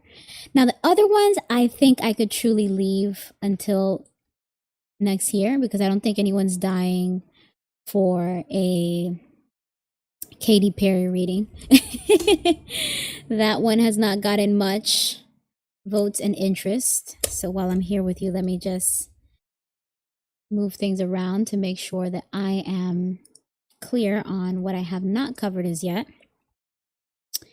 And then, are any of you on the stream interested in the Melania Trump reading? Someone asked me for it in the comments on one of the other videos, but like, I have the energy for one more reading. I don't know if I should do the Melania Trump or the Candace Owens. You guys tell me, those of you that are in the chat. So yeah, let me just make sure I go through my list and see what we've done and what we're going to leave for the next stream. So we've done those. So for the next stream, I will include the Ariana Grande reading, the Katy Perry, the Candace Owens, and the Melania Trump. That's what I almost forgot there. Let me move that up. Wow, I sure did give you guys some variety tonight. We're able to go through a wide range of topics, right? We did hip hop, we did actors, we did politics. What else did we do? We did pop stars, because we did Lady Gaga. And we did, well, I guess that would be considered an actress as well, Blake Lively and Justin Baldoni. Well, this was fabulous, fantastic. So pleasant for me to close out the year with you all with these readings. The energy felt great to me. I hope that that was also felt on your side. Such a pleasure to share in this space with you all. Sorry, I'm just looking at my notes one more time because something's funky on my screen. So yes, as I close out this stream, I just want to once again say thank you to all of you who support my channel, all of you that were active in the chat on this stream, contributing. It's so helpful and such a joy for me to have an interactive audience. And thank you to all of those of you that have shared your suggestions over these months. I only just started streaming a few months ago, and believe me, it's been an uphill battle. I am still dealing with so much technical difficulties. It doesn't get easy, but it is, again, a labor of love. It is a passion project, and I am having fun on this journey of sharing my spiritual gifts, my intuitive gifts with you all, as well as enjoying the entertainment portion of this. So I thank you all for your support, your love, your energy, your likes, your subscriptions, notifications, your commentary. It all means so much. I appreciate you, and I hope to enjoy more of that with you all in the new year.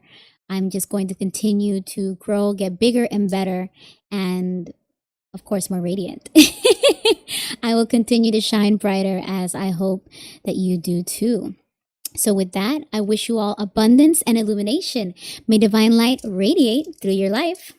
Keep shining. Thank you so much. Happy New Year. Happy holidays. Merry Christmas if you celebrate that. Happy Hanukkah. Whatever it is that you celebrate. May you enjoy a beautiful season with your loved ones. If you are going to travel, please fly safe or commute safely. I wish you all the best. Big hugs. Hearts for all of you. Thank you so much. Love ya. Bye.